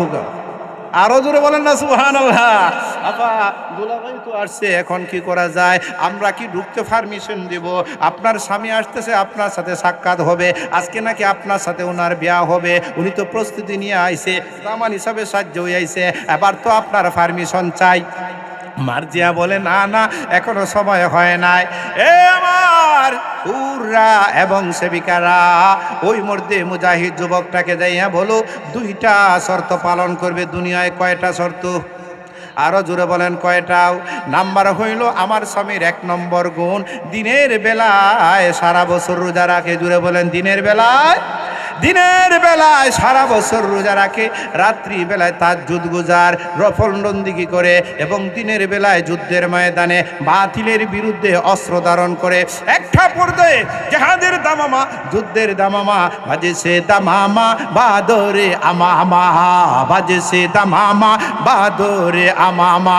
সুর উঁচু করি মুসলমান, দাওয়াত এসেছে নামা নয়া জামানার। জোরে বলেন ঠিক কিনা? ও বন্ধুরা আমার, ভাইয়েরা আমার, এবার আমার যে বলছে 1 নম্বর শর্ত হইল দিনের বেলায় উনি রোজা রাখবে, রাত্রিবেলায় সব গুজারি করে। রাত্রিবেলায় যে যুবক অবস্থায় ইবাদত করে আল্লাহ রাব্বুল আলামিনের রহমানের আরশের নিচে স্থান পাবে। জোরে বলেন ঠিক না বেঠিক? আর একটা পর্যায়ে যুদ্ধের ময়দানে বাতিলদের বিরুদ্ধে যুদ্ধের ঘোষণা হবে। খলিফাতুল মুসলিমাত, যিনি আমিরি মুজাহিদিন, তিনি ঘোষণা দিবেন। ওই ঘোষণার একটা পর্যায়ে যুদ্ধের ময়দানে সে যুদ্ধ করতে থাকবে, কঠোর মতো কচু কাটা দিবে, কাফেরদেরকে কচুর মতো কাটা দিবে। কাটতে কাটতে এক পর্যায়ে নিজে শেষ পর্যায়ে শহীদের তামান্না নিয়ে দুনিয়া থেকে বিদায় হবে এমন একটি সময়ে যখন সূর্যটা ডুবু অবস্থায়। জোরে বলেন সুবহানাল্লাহ। সূর্য ডুবু অবস্থায় সূর্য ডুববে, ওই সময় তার ইন্তেকাল হবে, শহীদ হয়ে যাবে। দুনিয়ার কোনো খাবার গ্রহণ করবে না, চিকিৎসা গ্রহণ করবে না। আমার কাছে এই রয়েছে সারা তহুরা। আল্লাহু আকবার। এই যে আমার সামনে আছে সারাবাং তহুরা, এই উত্তম শরবত আর এই উত্তম পানীয় আমি তার জন্য রেডি রেখেছি। দুনিয়ার জগতে যুদ্ধ করে যুদ্ধের ময়দানে ওই শরীফ উসমান হাদির মতো জীবন দিবে। জোরে বলেন ঠিক না বেঠিক? মুহাম্মদ বিন কাসেবের মতো লড়বে, এমনি ভাবে সাহাবায়ে কেরামের মতো লড়বে। হাজার আলম দেওবন্দের বুজুর্গরা যেইভাবে লড়েছে এইভাবে লড়বে।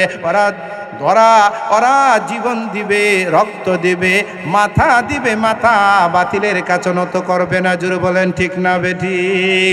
এই অবস্থায় আমার কাছে যখন আসবে, মৃত্যুবরণ করবে, আমার কাছে এসে জান্নাতে ইফতার করবে, রোজা অবস্থায় দুনিয়া থেকে বিদায় হবে, যুদ্ধ করে মারা যাবে, শহীদ হবে।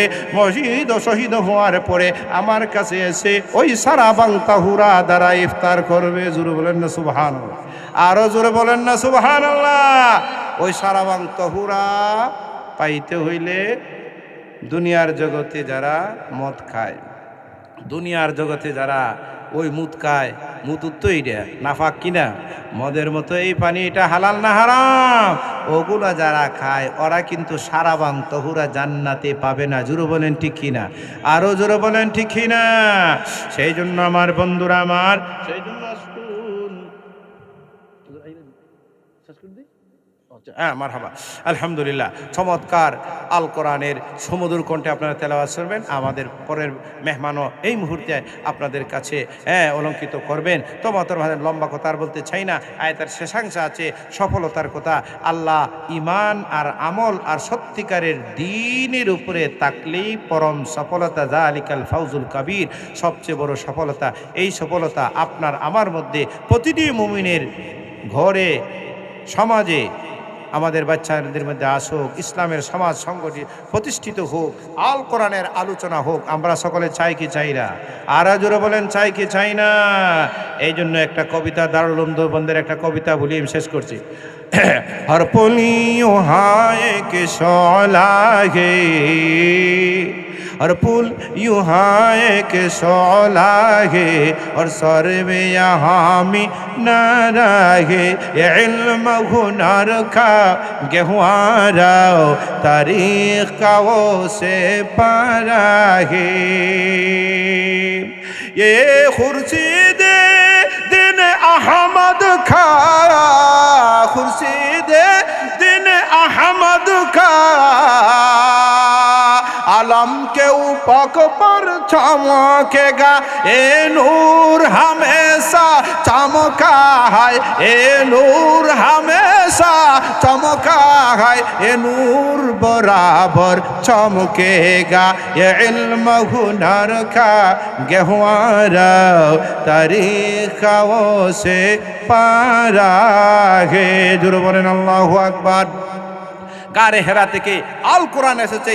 আল কোরআনের সংবিধান জীবন ব্যবস্থা পৃথিবীর রন্ধ্রে রন্ধ্রে সমাজে প্রত্যেকটি সেক্টরে আল কোরআনের সেই সংবিধান এবং তার সেই জীবনধারা বাস্তবায়নের জন্য সংসদ পর্যন্ত আমরা চাই জাতীয় সংসদে। জুড়ে বলেন ঠিক না বেঠিক? তাহলে আর কোরআনের আলোকে আলোকিত মানুষ, ভালো মানুষ পৃথিবীতে জন্ম হবে এবং সমাজ ভালো হবে। জুড়ে বলেন ঠিক কিনা?